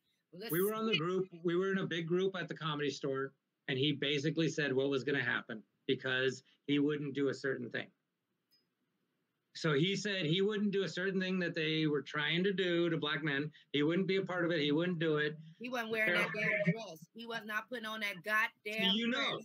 And now he told it. He goes, they already told me they're going to ruin my career. Cat Williams. I really do know. And I appreciate him for that because, I mean, Kevin Hart said he wouldn't put on a dress. I look up, this fool got on a goddamn dress and a tiara. Shaq didn't put on a dress. You'd be. It goes back to Milton Berle, Bob Hope. They all had to wear dresses. It's a weird, whatever it is. And you know what? I should have shut my fucking mouth and put on Tom Hanks put on a dress. But what Cat did was he got big enough. So he's famous enough. He can still work. He's famous enough. The thing is, though, about Tom Hanks, because he's also worn a dress. People forget about Bosom Buddies. People forgot about that TV show. Well, a lot of people, it comes and it passes and it goes, and they think it's just going to be a thing that people forget. But for a lot of us, like a lot of the black comedy, especially, is so popular. You know what I'm saying? It's so stigmatic. And then when you see them in a dress, it hurts. It hurts. And and for black women, we already unprotected. We already got a big stigma around us. Everybody thinks we're angry. So when we see them portray us the way they portray us, it's like this what we do for y'all. This why you don't fuck with us. This why you going to the other side. This is why you don't want to date us. Is this what you think all black women are? Everybody is different. Well, I'll tell you honestly, and that's like, I don't know how, like nobody in the world can argue that the hardest thing to be across the board is a black woman in any country. Around the world. In any business, in any kind of fascinated facility that you would think of. The doctor's office, everywhere. Yep. They had me in there for an hour the other day, and I'm watching somebody of a lighter hue come in 20 minutes after me and get seen first. And you know what? And I don't even doubt it. And you know what I'll tell you, funny enough, is people, unless they've hung out with me, I get the weirdest reactions from people that like they think I'm going to steal. They think I'm going to do this. They think I'm, all these things forever. Now I don't get it as much anymore because I'm looking more my age. But before I was getting like, they thought you was a heathen. Oh, you know how many people have told me, man, when I first met you, I thought you were going to be racist and this and that. Like, oh, did you prejudge that I was going to be a prejudger? A few people ever get that. I just told me, like, you prejudged me? When I first met you, you came to the club and did a show. I walked up on you like, hey, I'm funny too. I mean, I know I'm in here in a bikini, but I'm funny too. And then you like looked at me. I was like, let me get you a drink. So we went to the bar and I sat, a stripper, bought you a drink and sat there and made your ass laugh all night. And then Heather came up like, this is my friend. This is my friend. Like, you guys should click. She's funny. She sings. She does this and that. And you and I have been like this ever since. I mean, I think it was Sunny's, right? Uh-huh. Was it Sunny's or? Girls don't do that. I bought you a drink. I was like, come on, let me buy you a drink. I remember that, funny enough. And yeah, I mean, you know what's wild is first of all, I used to love doing those shows. They were the best. And you know, but I mean, like, yeah, I mean, the crazy thing is that within comedy, within everything we do, there's all these things you have to go through. Well, that's what I say is like, you know, I was always raised, you stand up for right, you do. And, you know, without realizing this industry is a lot different. And that's why I say there's people who've, you know, spoken their mind, but they got famous first. I was calling everybody out who could help me. Like I said, Pauly Shore, you know, who... Whitney don't know she's famous either. I talked to her a couple of years ago and I was like, you know, you famous? She was like, no, I'm not. I'm like, girl, shut up. I mean, honestly, like I would love to, I mean, you know what, the way I'm going about it now is I'm trying to shut my fucking mouth except on the stage. I'll say whatever I want on stage. But when I come off, you know, or in an interview, I'll speak my mind. You know, it's funny because I was saying, because I did a joke and it's like, you know, my daughter got mad at me. But what I said was, I said, you know, my oldest daughter came out to me as bisexual. And I told her, I go, I'm really disappointed. I told her, I said, I'd really hoped you'd be a lesbian. I go, but you know, you're halfway there, so we have hope. I go, but what's funny is my daughter is bisexual, but she's never been with a woman. She's bi-curious. Well, I said she's bisexual. She's never been with a woman, but she's a white girl who goes to Syracuse and needed a story. You know, and what else was she going to be? All she had was being either bisexual or a lesbian, but she still wanted to date guys. And then I go, what's funny is my son goes to an art school. He wants to be a lawyer and pretends he's straight. Like, you're going to an art school to be a lawyer? You're not straight. I go, first of all, you can't be straight. It's genetic. And so what I said, what I was talking about, though, is I said, you know, it's funny because personally, like for me, I'm 100% straight heterosexual. But a lot of guys I have sex with are gay. And it doesn't bother me at all. Right. And I was saying that, you know, and some people get like, wait, what's he saying? Like, no, I just said, you know, a lot of the guys I have sex with are gay. But, I mean, that is a wild logic. Well, because what I said was because, you know, if you're giving it, it's not gay. Not true. Totally gay. But, you know, like a lot of guys will say that, well, if you're the top, it's not gay. Not true at all. Just stop it. That's what I'm saying. It's like when people are like, I'm straight. All you have to do is be attracted to the opposite sex. And there's nothing wrong with that either. Well, my thing is this, yeah. As humans, we're either sexual or we're not. They technicalizing everything. Shit. I mean, I understand that there are people that were born men that are now women, but you're not female. So you can't be like, hey, I'm gender fluid. Gender is a fact. It's a basics. It's something that you're born with between your legs. It just is what it is.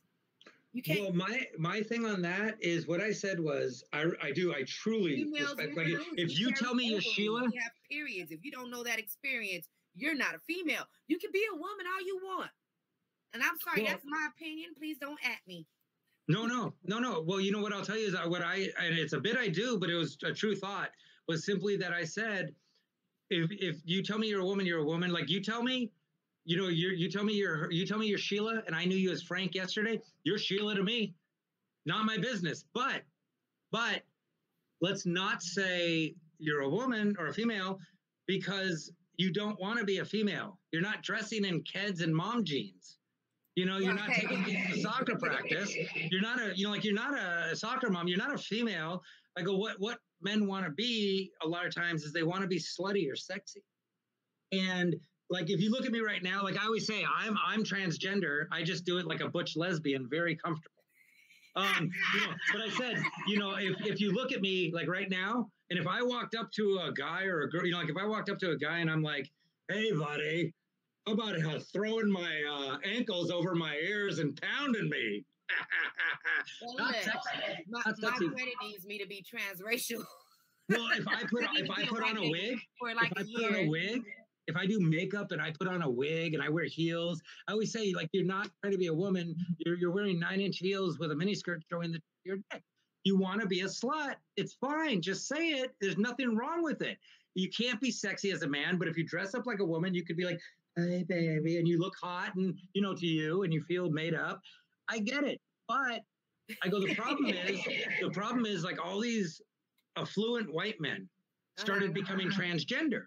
Right. And then all of a sudden transgender rights jumped, civil rights jumped female rights, especially they jumped female rights like boom. So the transgender rights jumped the female rights right away, like boom, you're getting all these transgender rights. Meanwhile, women still don't have rights. And I said, people don't get it. In this country, if you're a white man with money, you get a lot of stuff. If you're a white man with money and tits, you get everything. And that's what happened, I mean, you got Bruce Jenner out there. Bruce Jenner became transgender. All of a sudden, the rights were flying in. But again, let me just say, I have nothing but respect for the transgender community. We're all people. I don't accept all people because it's not my right to accept or not accept. Fuck me. I'm not okay with people because who cares about my own? I think every human should be who they are without hurting anyone else or taking away anyone else's right to be. Period. And I just believe that for me, I should be able to be who I want to be. And I think everyone else should also have, be whatever they want to do. Sensitive, though. You can barely say anything. You can't say anything. You can't call somebody something, even if you are that yourself. It's gotten really wild now. And like I was joking with my daughter, I said, you're a black Jew. You could kick puppies and no one can say shit. Like you're a female black Jew.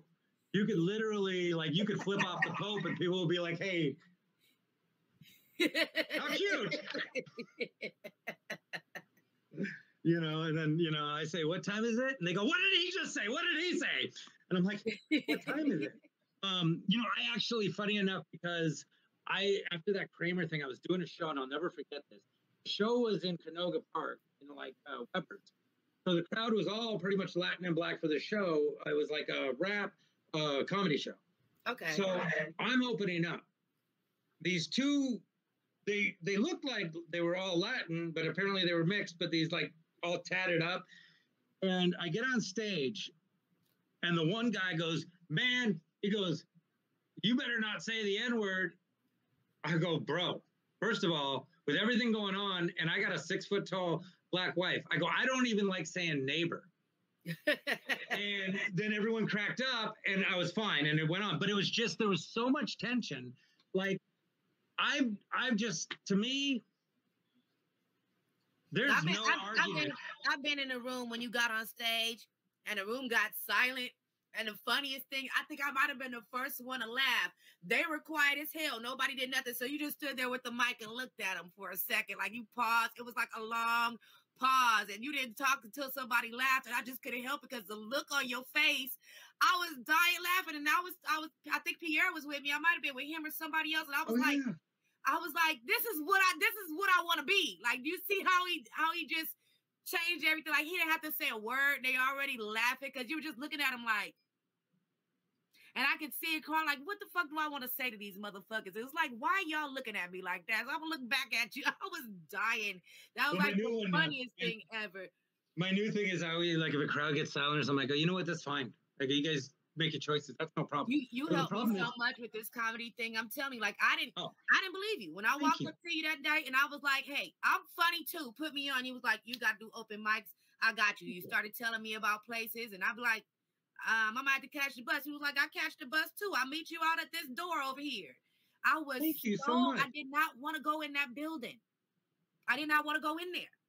I was so scared because I look up, I get there and I'm like, it's a whole bunch of white and Asian people. And how are they going to even relate to me to understand my jokes? Oh, they did. No, you've been funny from day one. You've been so funny from day one. I remember that. I killed.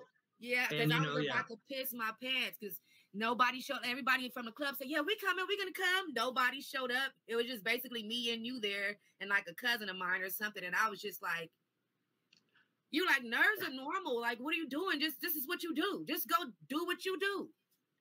But it does. It jumps your stomach a lot at first, and then you get used to it, and then you're just like, whatever. Few times, like I mean, you know. I don't remember the last time I had stage fright to grab a microphone and sing. I could do that easy, but still sometimes if I know I gotta go tell jokes and I'm trying to read the room and I'm looking at the crowd, the demographic is a little different than I expected to be. That is like it gets scary. I mean, you know, it can. I'm doing a benefit for an NA benefit convention or an NA convention, which is Narcotics Anonymous. Not that I'm against. I love the organization. They save lives. They're amazing, incredible. I so support what they do. I'm not a part of NA, so I don't want to pretend I am. No, I've been a couple of those. My aunt's a drug counselor for almost 30 years now, so I grew up around that. The old keep it simple, stupid, all that. They're amazing. Yeah, they save so many lives, and I respect them so much. I literally was gonna go into a detox or something because I thought I was becoming an alcoholic, and I couldn't find any help. And in the meantime, I just stopped drinking, and that was like months ago, and I haven't drank since. And so what I decided was I was going to take some months off, because if I could just take months off, obviously, then it might not be my problem. It was more my Band-Aid, and bored with the pandemic. And so what I've been getting, funny enough, was the mental health help to realize so many things about me. Like with my ex, like I say, my first ex, I've apologized so many times. Right. You know, but what I would say is, I even said it a while back. I go, you know, it's funny. She didn't apologize to me for all the stuff she did after we got divorced. But then I realized that was never her. She never did that while we were married or anything, or before we were married. Some people don't have that in them. I made her so mad that when we got divorced, and it was just so much on her, she was really mad at first. So she would do little things or little snide things and this and that, but weren't really cool. We were still civil, but she would do shit that would just, and, you know, we'd kind of argue back and forth. Mystical and I have been on this journey together. We watched someone try to ruin a particular celebrity's life. And when it came down, because the lady got sued, she owes a lot of damn money. And when it came down to it, and we thought she was going to make a retraction statement. Like, she scheduled this whole live, got everybody going to go look. This bitch didn't hold herself accountable at all for once. Not nothing, no apology, not nothing. She's still trying to make it seem like it's the other people's fault. So there is a lot of people that just don't have that in them, I guess. Well, and that was, yeah. Can't apologize or admit they were wrong. I can't say that that's necessarily narcissism. Look at me. I'm here on the camera trying to look cute for y'all. I'm a big ass narcissist. Okay. But I can admit when I'm wrong, and I can say I'm sorry. You know what I'm saying? And I'm going to do my best to try to make it up. I'm not just going to say, oh, I'm sorry, just those damn words, because words don't mean nothing. I actually try to make up for what the hell I did wrong. And even explain to them what you did wrong. Like, you even let them know what you did wrong. That I actually understand what the fuck I did, and I really didn't mean to do that shit. But here I am apologizing. Please take me back. Please take me back. Please take me back. But what they do is when they're wrong, they just go, okay, whatever. And you're like, and I realized though, but when it came to staying at your job or making sure like everything was paid on time, like calculating or doing taxes, whatever it be, she did that and I sucked at it. And I started to realize that I expected her to be my good and her good. Right. But she can only be her good, and it's not in her to admit she's wrong. And so I don't even ask. But on top of which, I realized all the things she did after we got divorced, my first wife, were reactions to everything I did the whole marriage. Right. And so I don't even want an apology. I don't ask for one or anything, because I'm asking for an apology that she got mad. I kept hitting. I didn't hit her, by the way. I never hit her. But I'm using the example that, like, it would be like me punching her and then her finally punching me back and me apologizing for punching her, but expecting her to apologize. For reacting. You dumb motherfucker. You should have reacting. fucking hit me. Yeah. Yeah, and I expect her to apologize for reacting to everything I did. Mm-hmm. And it's like, no, my apology is the apology because I'm the one who did all that and made it all happen. I was the what? I think, and it's not even about the tit for tat thing. I think I'm trying to learn, but I'm still struggling with the fact that people ain't like me. You know what I'm saying? Like, nobody's like me. I can't expect it. Like, if I'm showing love and I share my people's stuff, I've made ads for people, do voiceovers, share all their business. I know you see my timeline, like, what is she talking about? Mm-hmm. Sharing people's business, sharing people's this, sharing people's that. And I realize not one soul ever shares my post. Not one soul says, hey, this is my friend. Look at her. She's good. She's interviewing somebody. Nobody does that for me. I had to realize, like, fuck it, I can't get mad.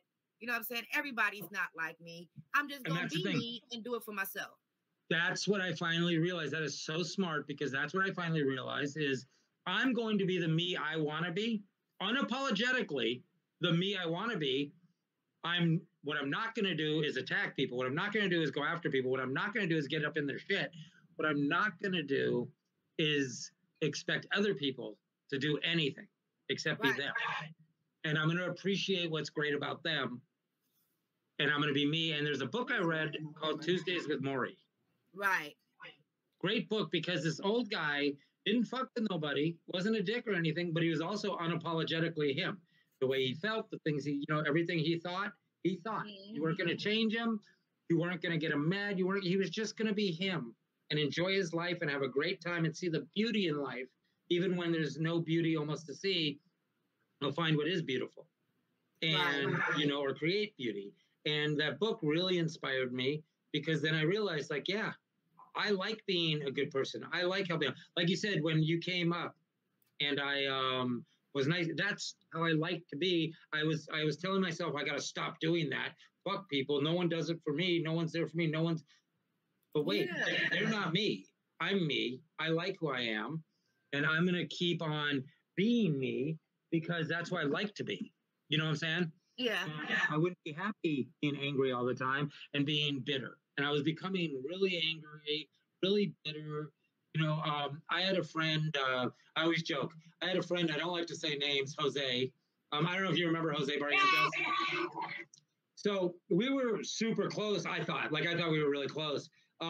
Granted that I kind of went off the deep end on things, but he was one of the people that was like ride or die, eat together, die together.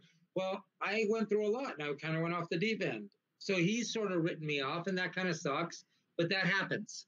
You have to accept that. You have to accept that. So I'm not like... have to accept that there are some people in our life that are here thick and through from the beginning to the end, and it's meant to be that way. But there are some people that come in our life for a certain amount of time to do what they did during that certain amount of time. If they disappear or you stretch apart, it's sometimes meant to be that way. That is just the way life is. That's our journey. That's that's our fate.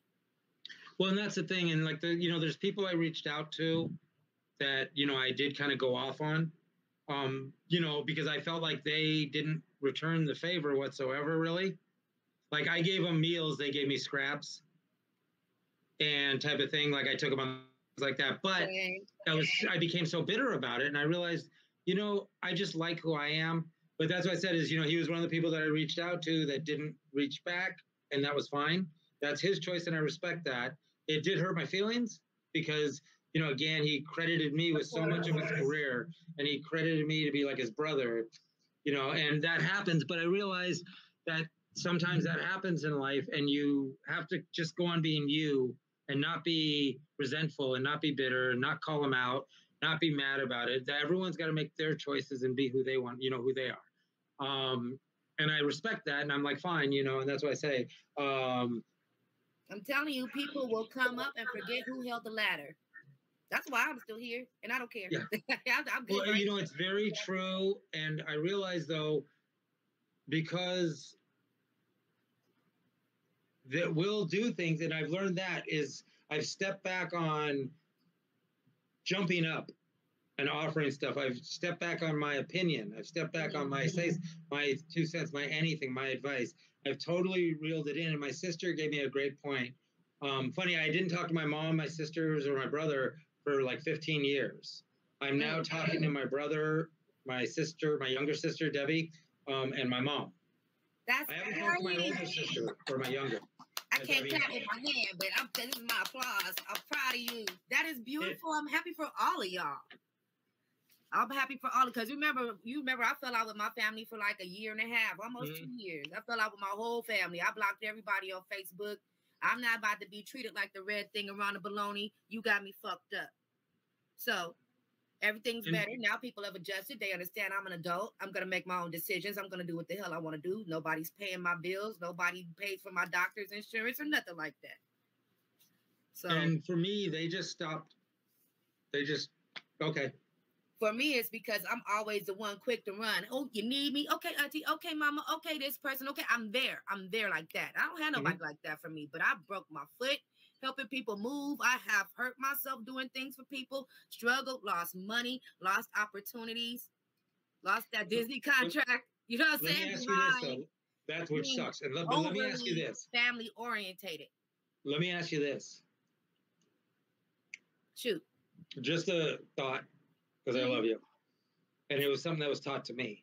What if you step back a little and love everybody and appreciate them and put all that great energy solely into your tight circle of those who are doing that for you already, and you're doing it for them. And when you feel that immediate need to go jump in and help someone or to bring them along or, this and that, think, okay, I got to take care of me. Yep. Oh, I got to get me taken care of. I got to get things done for me. And that's like where I'm at right now. I'm like, okay, I have to fix my life, my everything. I'm trying to do a rebirth into comedy. I'm not apologizing to people for saying what was true. I'm just not going to say that shit anymore. I'm not going to be up in people's lives. I shouldn't have said it because it wasn't my business per se. I didn't need to be all up in their life, call people out for who their family is, why they're in comedy, why they have easy careers and things like that. But I should have just put all that energy in, like Ian Edwards said, put all that energy into what I'm doing. You're absolutely and I would be famous. My stupid self, I should have been doing what I'm already doing a long time ago, but I was too scared. Oh, that's going to hurt your career. You're never going to grow. You're never going to get anywhere. And then I'm like, everything was a secret. You remember I was in a club and nobody knew what I was doing. Nobody knew where I was. They maybe on Instagram or something like that, but I was just like really quiet as kept. I wouldn't show any pictures, and then I definitely wouldn't have had an OnlyFans and done nothing of the stuff that I've done on camera. But you know what? I'm proud of it. I'm proud of it now because I'm like, it sells. First off, it gets people interested. Some of them people, they back off when they find out, okay, she's using her brain here. She ain't just some basic bitch with ass and titties just with herself. I'm actually sitting up here telling the news topless. So they're like, that's not what I thought it was. So some people back off, and then I do have the majority of the people that appreciate that understand, like, okay, she's an entertainer, but I just have to entertain somewhere. I'm one of those people that it's in my blood. It's the air I breathe. It's me blinking. I would die without a stage. I created my own stage. I walked right about the club, and when I realized what I could really do on the internet, I was like, the fuck, I'm out of here. Why am I in here? I put a pole in my living room and dance on the camera. Fuck this. Fuck all this in-person shit. These managers don't give a fuck about me. I'm breaking my neck, making their money, selling their drinks, selling door money. I don't get a cut out of that. I barely get tipped. I'm hurting myself. I got the hell up out of there fast. Because you got to, in this world, put yourself up there first. And, like I said, throughout everything, I always put my kids first, which I should. But it's like they say in an airplane, they tell you, put your oxygen mask on so you could help people who can't. Yep. But don't start helping them while you die of not breathing. Yeah. You're helped by, you got to take care of you so you can help others. And that's what I realized is I got to take care of me. I got to put myself in a position where I can be me. I've been called selfish by the people I lived selflessly for. I mean, so many times in my life. And I really I almost argued, like, how dare you? But it was just like an eye opener. Like, okay, I know exactly what kind of person you really are. I just didn't see it before. I would break my back for you. I'd still give my life for you, but I'm not about to stop everything I'm doing because you got something going on. Shit, I got something going on too. You ain't trying to help me. I'm not pausing Game of Thrones for you at this point, you know? For real. Like, I mean, you know, I just had a friend of mine. It's a detrimental situation, and I really gotta go. It's like, and nobody else about to help. Oh man, I gotta go. That's a little bit different. But to just be calling me every time because you think I'm supposed to run to your aid every fucking 10 seconds. But we feel bad if we don't. The triple by myself. Who running to me? Okay. We feel bad if we don't do it. If we don't go there, we feel bad and guilty. I've learned that I don't need that. I don't need to feel that anymore. I need to live my, like I said, I just feel it sometimes, but I just have to try to fight that feeling and just do. That's what you do, and you go on and take care of your life. I just recently had a friend who, I was talking about something, and they're like, "Okay, let me call you in a little while." Day later, next day, and it was something really important, and it's like next day, the fuck. Then I get a call. Then I get a call, so I didn't. When I get a call and I'm doing something, so I didn't bother to answer where I might have before. I'm not gonna, like whatever's going on. They took days to even tell me, and then I get a text, and it's like, oh, sorry, I was dealing with my stuff. Okay, no worries. Like I'm not mad or anything. I get that. Everyone's busy. Me too. Like and they're right. We have to deal with our stuff. And that's what I'm doing right now is I'm trying to deal with my stuff. I'm going to do my stuff, but I'm not really ignoring or throwing nobody aside. If it's advice or something, I can answer the phone. I could swing you through something, walk you through something, talk you through some shit. But I am not about to come do your whole entire project for you. Or even alter my path in the slightest to where in the past I would stop everything I was doing to help someone. No, I'm going to keep doing what I got to do. And if it fits in, beautiful at this point. But like my friend, it's like they're still my friend, and they're still a great friend. But I know where certain things are at, and I'm not mad about that. I'm also on my path, trying to get my place, trying to get me and my kids safe. Right. And what I was talking to them about. You have a whole entire legacy to protect. And I mean, literally, and then with my youngest daughter, she's got me, her brother and sister, and then my first ex-wife. Mm-hmm. That's all she's got in the world. Her, she's never even met my mom. And I know my sister Debbie. That's about to change. That's about to change. Yeah, well, that's what I'm glad about. That's that's on me and them, but not on her.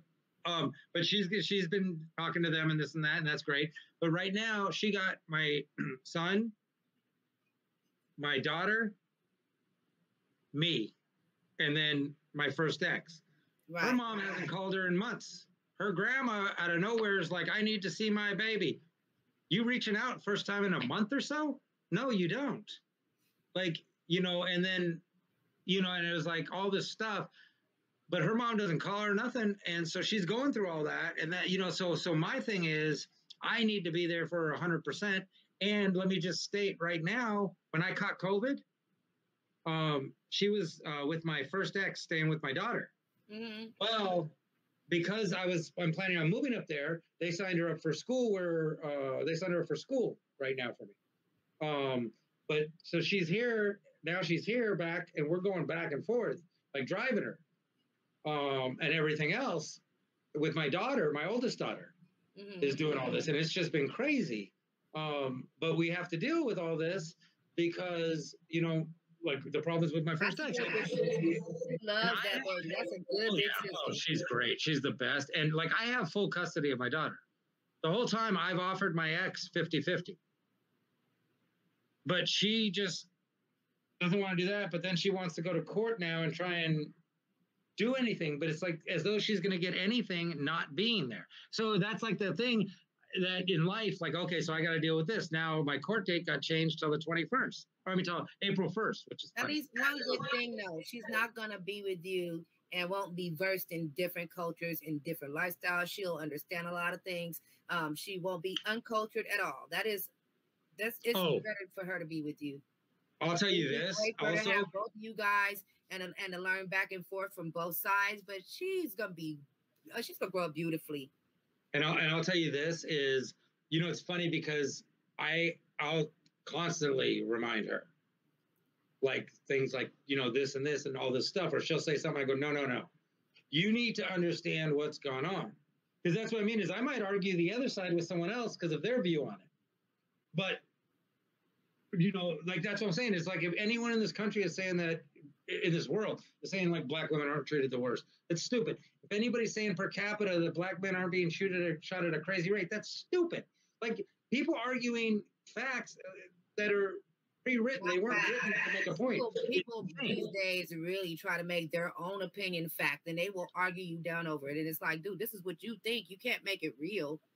And then if you're arguing with this person and telling them like, hey, you're going way too far with this, then they'll tell you like, oh, you're a liberal lover, you're this. If you argue with this person telling them they're going too far, oh, you're a racist. No, I'm not. I'm thought by thought, issue by issue on everything. And that's what I say. But with my daughter, funny enough too, and I've been really lucky, people like Christine Taylor, and other people have jumped in and out of my daughter's life. They're not with me at all. Like that way we're friends, like my comedy family. But I've had a few black women in my comedy family reach out.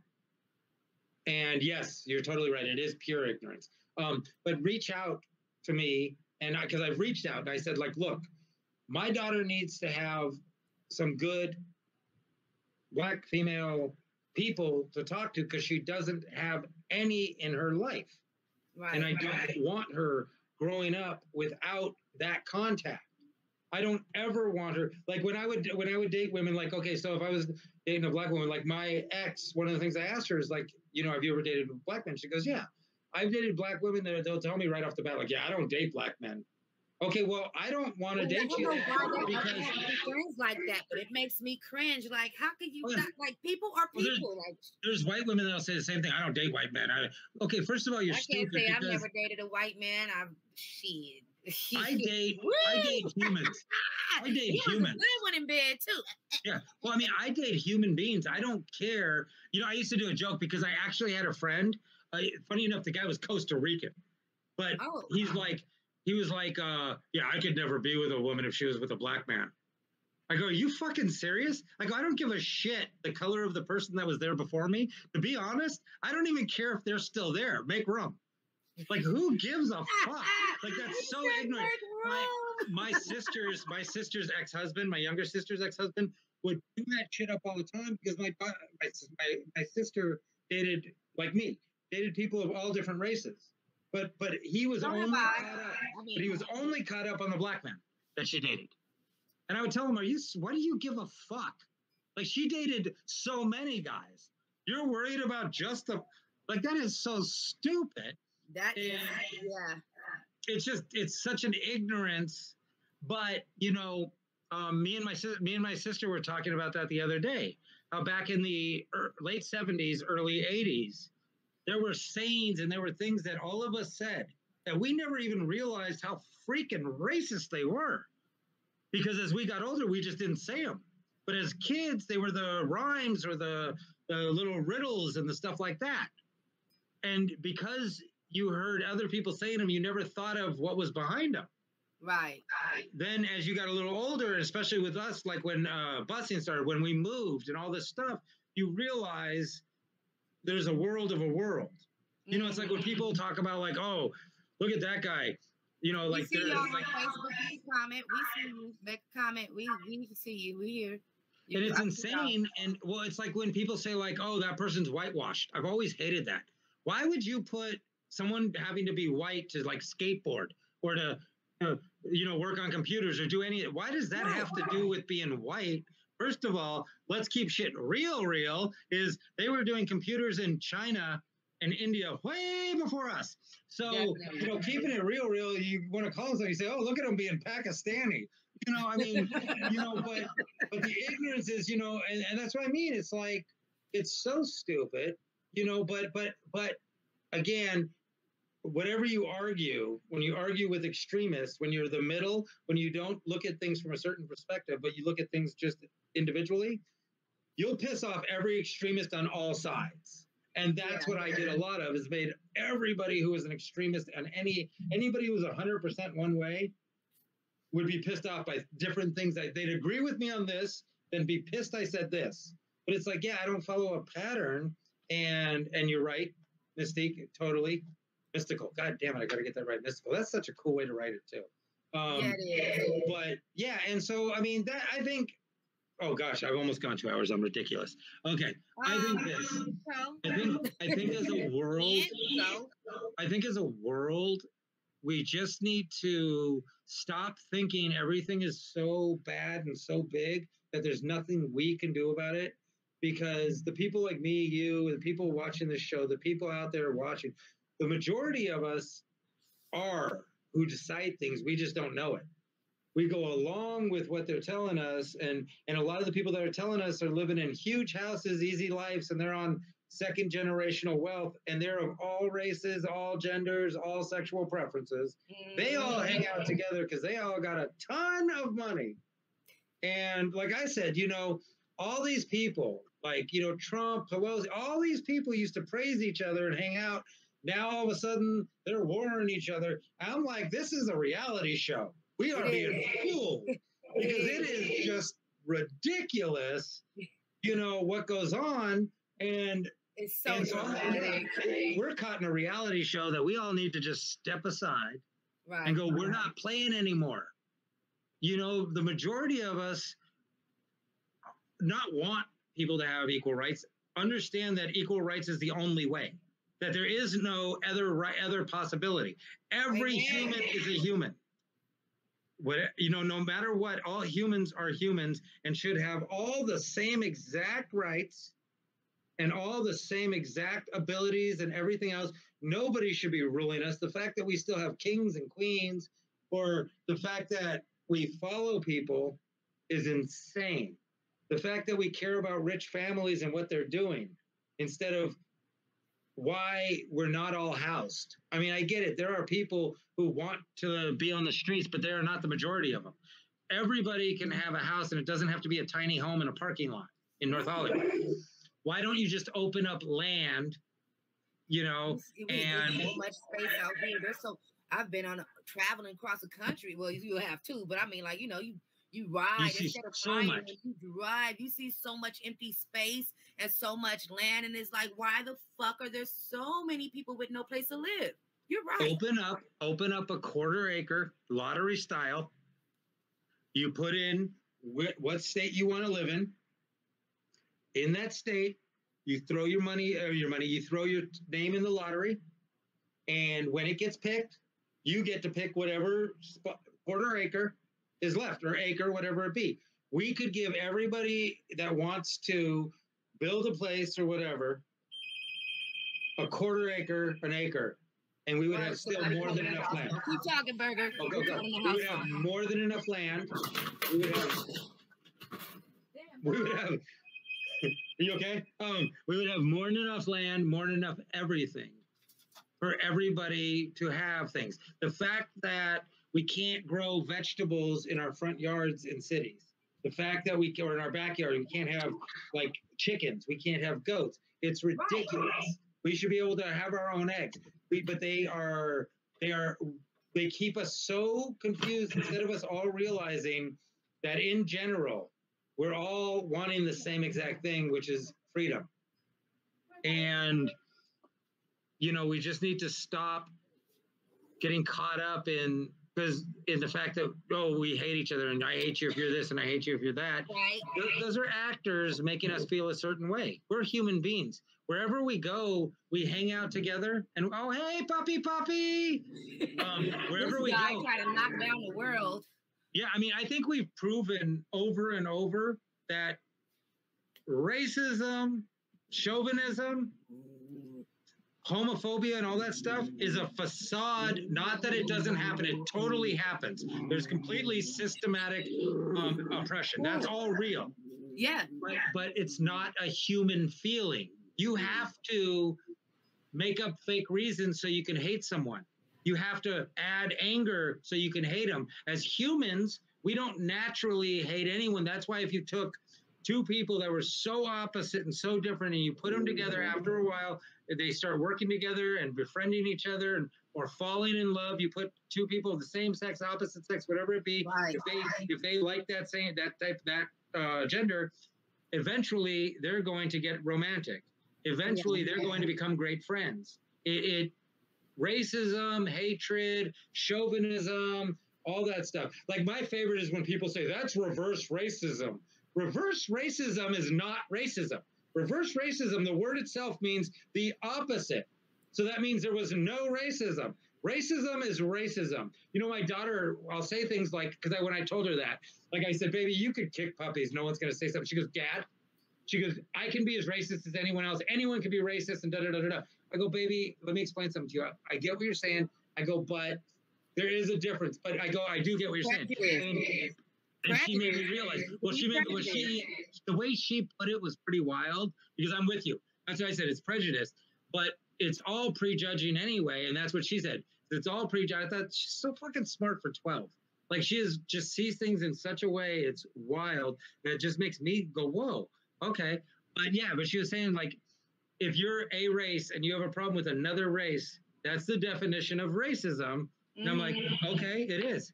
She goes, then anyone can be racist against another race. Okay, fine. But the fact is, all this shit does exist. It does happen in this country for sure. The heaviest racism is against the black female than the black male.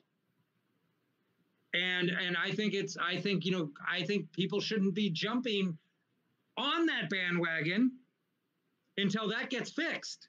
Like, we don't need the new black. They haven't fixed the problems that have gone on in the treatment of the original black. So we need to first get equal rights for black people, period. Then we need to make sure at the same time, equal rights for all women.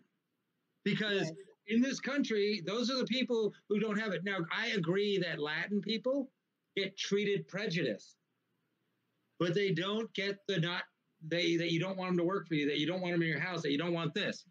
They're the ones you're turning your business over to. Like, they're the ones like where some old white dude owned the business forever. His kids are assholes. They don't want to do it. All of a sudden, Latin dude now owns the business because he worked for him forever. And he sells it out to him. And then that dude's kids works there. And then the next generation will be assholes. And some other race, will jump in. But it's not that black people don't want to do that. It's not offered to them. And when people realize, it's again, like, I think people who are going after Asian people, I think that's horrible. Right. I also think it's odd they're not reporting that 98% of all those crimes was a black male going after an Asian person. But that's not true. They have an agenda that they want Asian hate to be up there with black hate, and it's not. Asian people have never. They got a bill. We don't have a hate bill. They got a hate bill. I mean, they literally. And the thing is, I've never known people that literally were like looking to not let Asian people work with them, not want Asian. I get the old guy who fought in World War II or Vietnam. He's a dick anyway. The fact is, though, the Asian people, Latin people have never been treated in this country like black people were treated. They've never had things taken from black people. Even Jewish people, as bad as we've been treated, as bad as Jewish people have been treated worldwide, we got reparations. I didn't, but some people got reparations for the Holocaust. That went down. There's organizations and things like that. I mean, again, it was one of the reasons, funny enough, when they started, I forget the exact order, but it was started by Jewish people for black people. The reason they started it is because Jewish people understood what it was like to have nobody have your back in a country. Because nobody wanted us here in America. That's why Jewish people pretended it was a religion and not a race. We're a bloodline of people. We're a race of people, like being African, like being Asian, or being Caucasian, or Nordic. We're Jews. We're a bloodline, blood traceable. But in America, we let them pretend it was a religion because then they saw us as white, just religiously Jewish. It opened the doors. I think it's chicken shit, but whatever.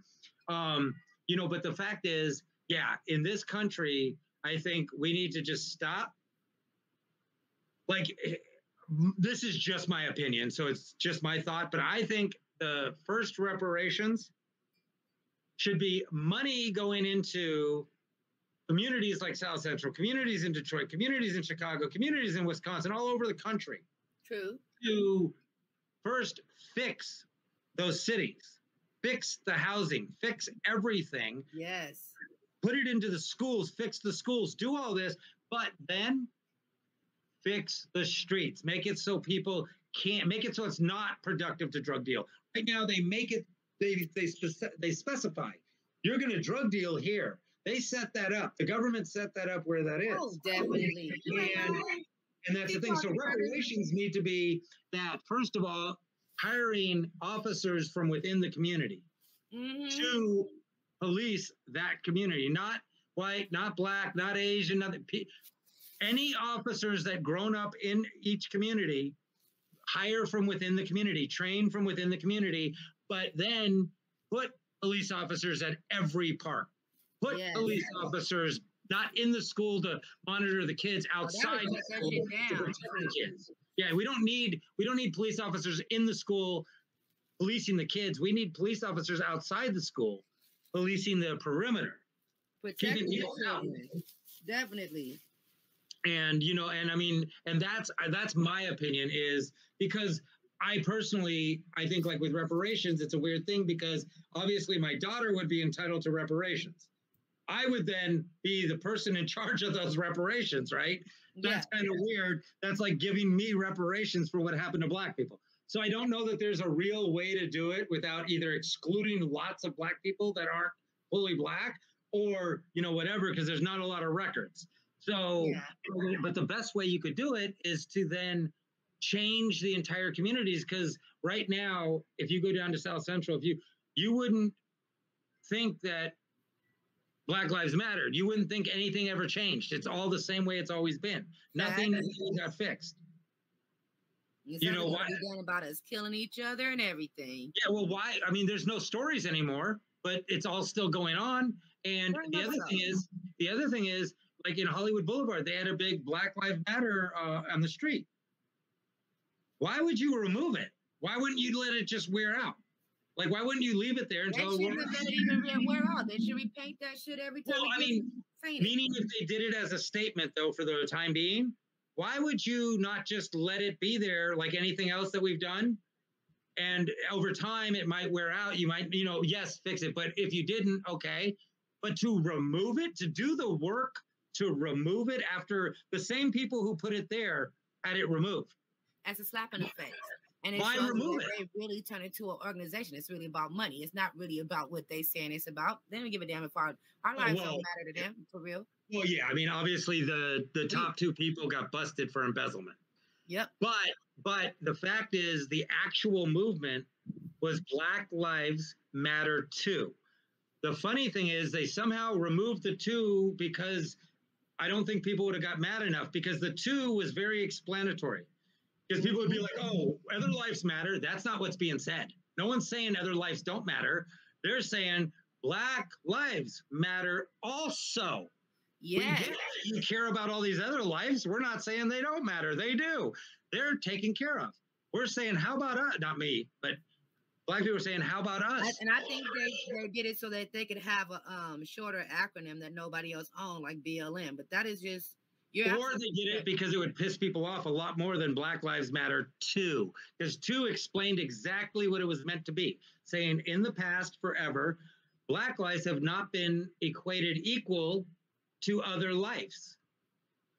However, we need to... people that think we're animals. Do you know there's still people that believe Jews have horns and tails? That's dumb as hell. Right? And what's crazy is the entire human race is a mammal. We're a fucking animal. All of us. Yeah. There's people, there's people of all different races that believe that Jews should be exterminated to this day. Still. And, And I mean, there's people that honestly, there are people that think that they should purge the world of us, all of us, anybody of color, and just make it all white. The crazy thing was, there was a teacher who was saying that the reason Black people talk the way they do is something to do with their tongue. And I go, excuse me? I go, well, then someone needs to go over to Nigeria and England and explain that to them, because they speak the Queen's English.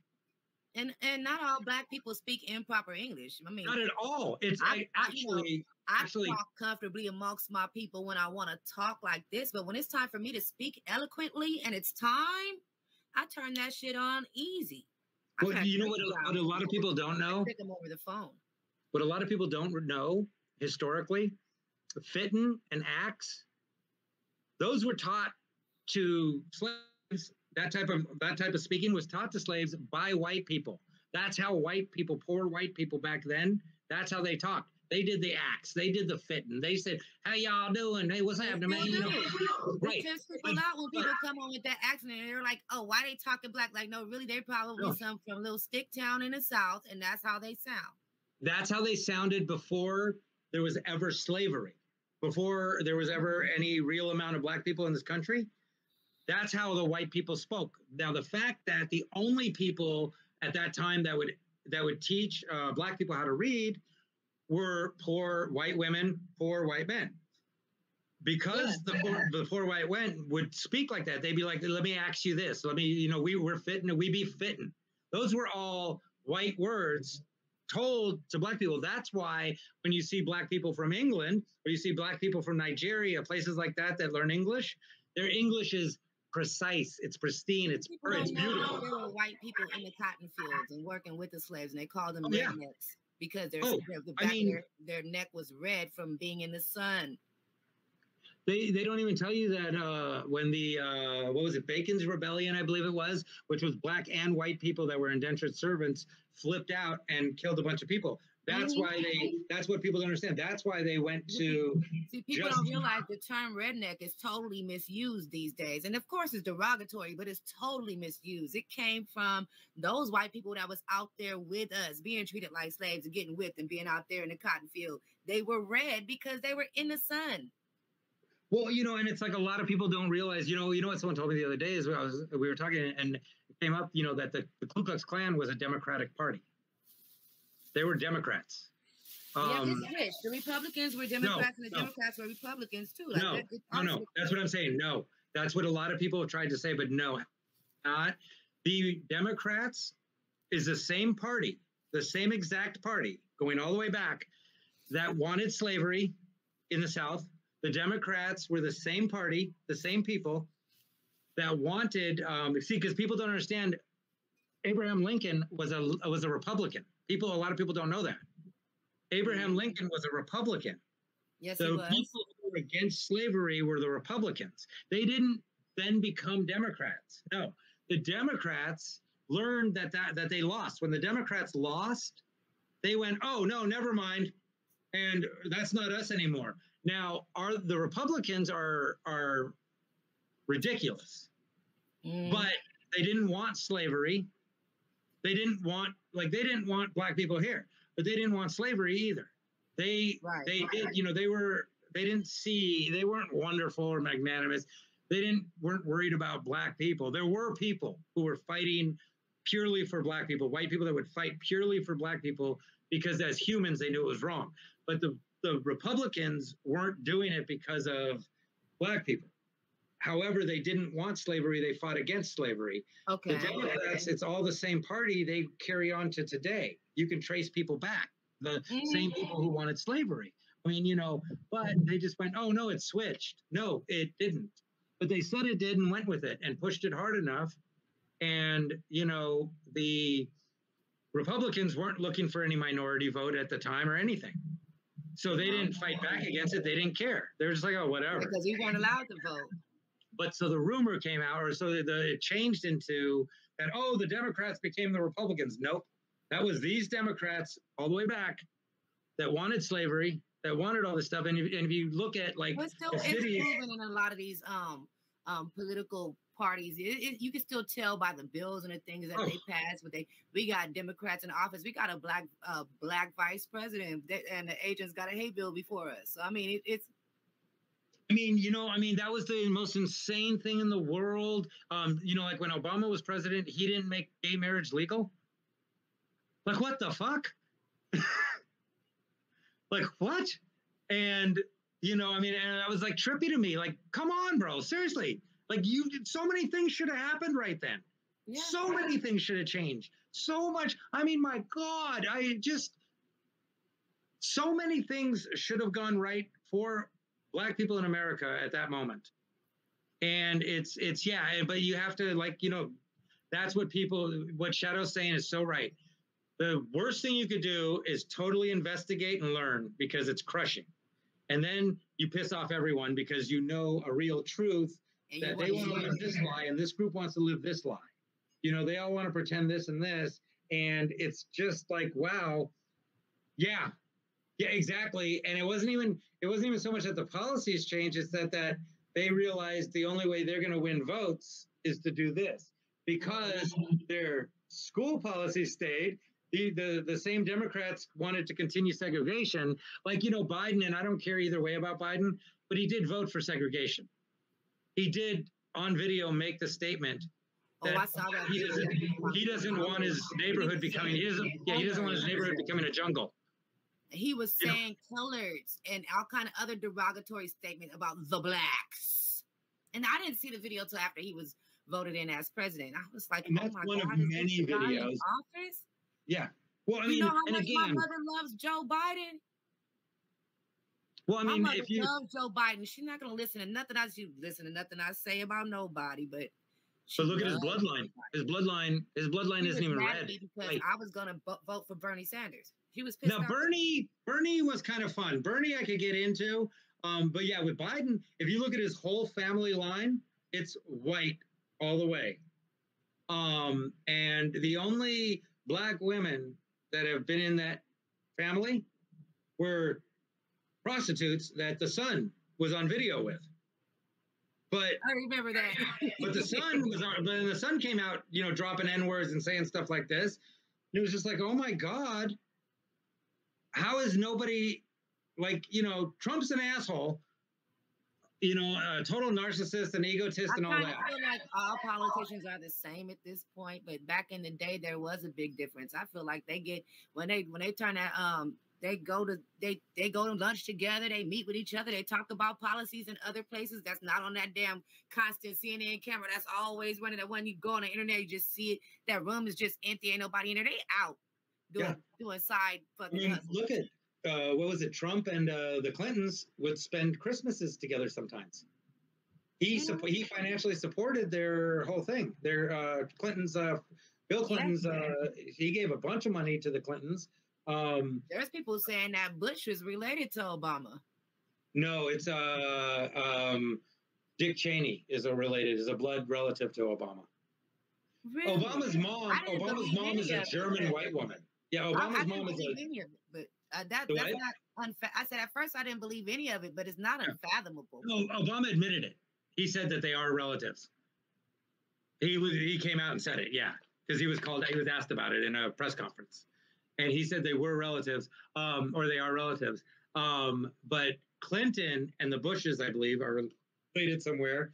But there's a lot of relations in there that are insane. A lot of grooming, all this stuff. And that's what I mean is, it's like this. What all of us in this country need to look at is it getting better for any of us? No. And that's what we need to stop and realize. We like each other. We love each other. We sleep together. We hug together. We ride together. We laugh together. We don't care, but we're caught in this minority of people that have a ton of money that are deciding everything we do and are picking who gets to go where and who gets to do what. And we're fighting each other about which one of them are right. And they're all wrong. They're all wrong. They care about their money and their power.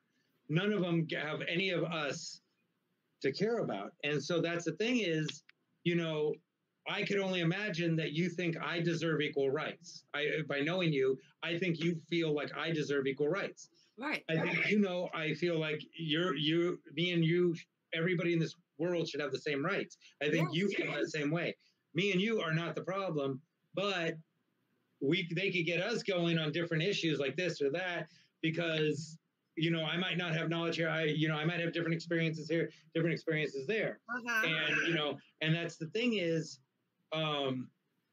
it's realizing that we've all lived different lives, but so many of us don't hate, don't care, aren't involved. We love one another. We love people, you know, and it's not dealing with those people that need to keep their power and need to create this insanity and need to create this where we shoot each other over Popeye's fucking chicken sandwiches or kill each other over some Pokemon card. You know, or we wait in line for 4 hours to get a new video game or a new shoe. We've got to stop that. You know, we've got to be the change. We can't keep looking at people who make so much money that they live sane lives. Like they're going to care about us or want to change their life. Yeah. You know, we have to turn to one another. Dead on. I'm going to leave it at that. And I want to say we got to love each other. I want to thank you for being here and doing this interview with me, because I see we've been here 2 hours and 17 minutes. I was like, oh my God. We got agents and everybody. They was calling. I already know you got stuff to do. I do have to get running, but thank you, man. This has been amazing. Do me one quick favor and tell people what they might be able to look for from Burger.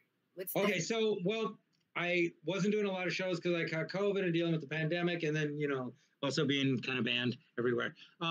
Hopefully, I'm going to be getting out there and doing a lot more comedy. Hopefully, I'm going to find a place in Santa Clarita that'll rent me a place. And you'll be closer to me. Yes. Oh, are you up in Santa Clarita or you're in? Sylmar. Oh, okay. Yeah, okay. I used to live off of Astoria and Glen Oaks.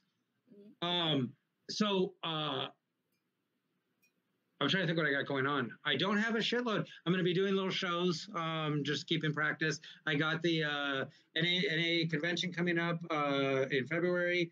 I have Witch's Brew. I'll be at Witch's Brew 4th or 10th. I'll put it on there. Witch's Brew is a cool show. If you've never done it, hit up Joanna Petrie. You can always catch me at a Ryan Talmo show. Okay. And let me think. I'm trying to think if there's anything else you could. Check me out on TikTok. That's where I do my single dad videos, talking to single parents. And remember, if you're a single parent, you're doing your best. Keep doing your best. Know they need you. Know they love you. And know they know that you're not perfect and you don't have to be. Just be good to them. Thank you, Burger. Thank you so much for having me. I really appreciate that. I appreciate you. If you're a wing woman, you just want to throw me on stage, call your girl. I will. As soon as I'm back on stage, you're coming. All right. And and actually send me a private message and remind me about this because I got something I'll talk to you about. Okay, no problem. So I might have something. So we'll talk right after. Everyone else, thank you. And check out her show. Anybody on my thing, check out her show. It's amazing. Too Persuasive. She's amazing. Check her out. Talk to you guys soon. Thank you. Love you, Burger. Thanks. Love you back. Bye. Bye. All right, y'all. That was great. I had fun. We had to look. He dropped some jewels, and he had a very interesting journey as a comedian. And he ain't done yet. He's still on the road. So when I find out things about Burger and he's doing things that we could participate in and help with and go and support, I will definitely be letting everybody know. I want to thank everybody on Facebook, Twitch, and YouTube.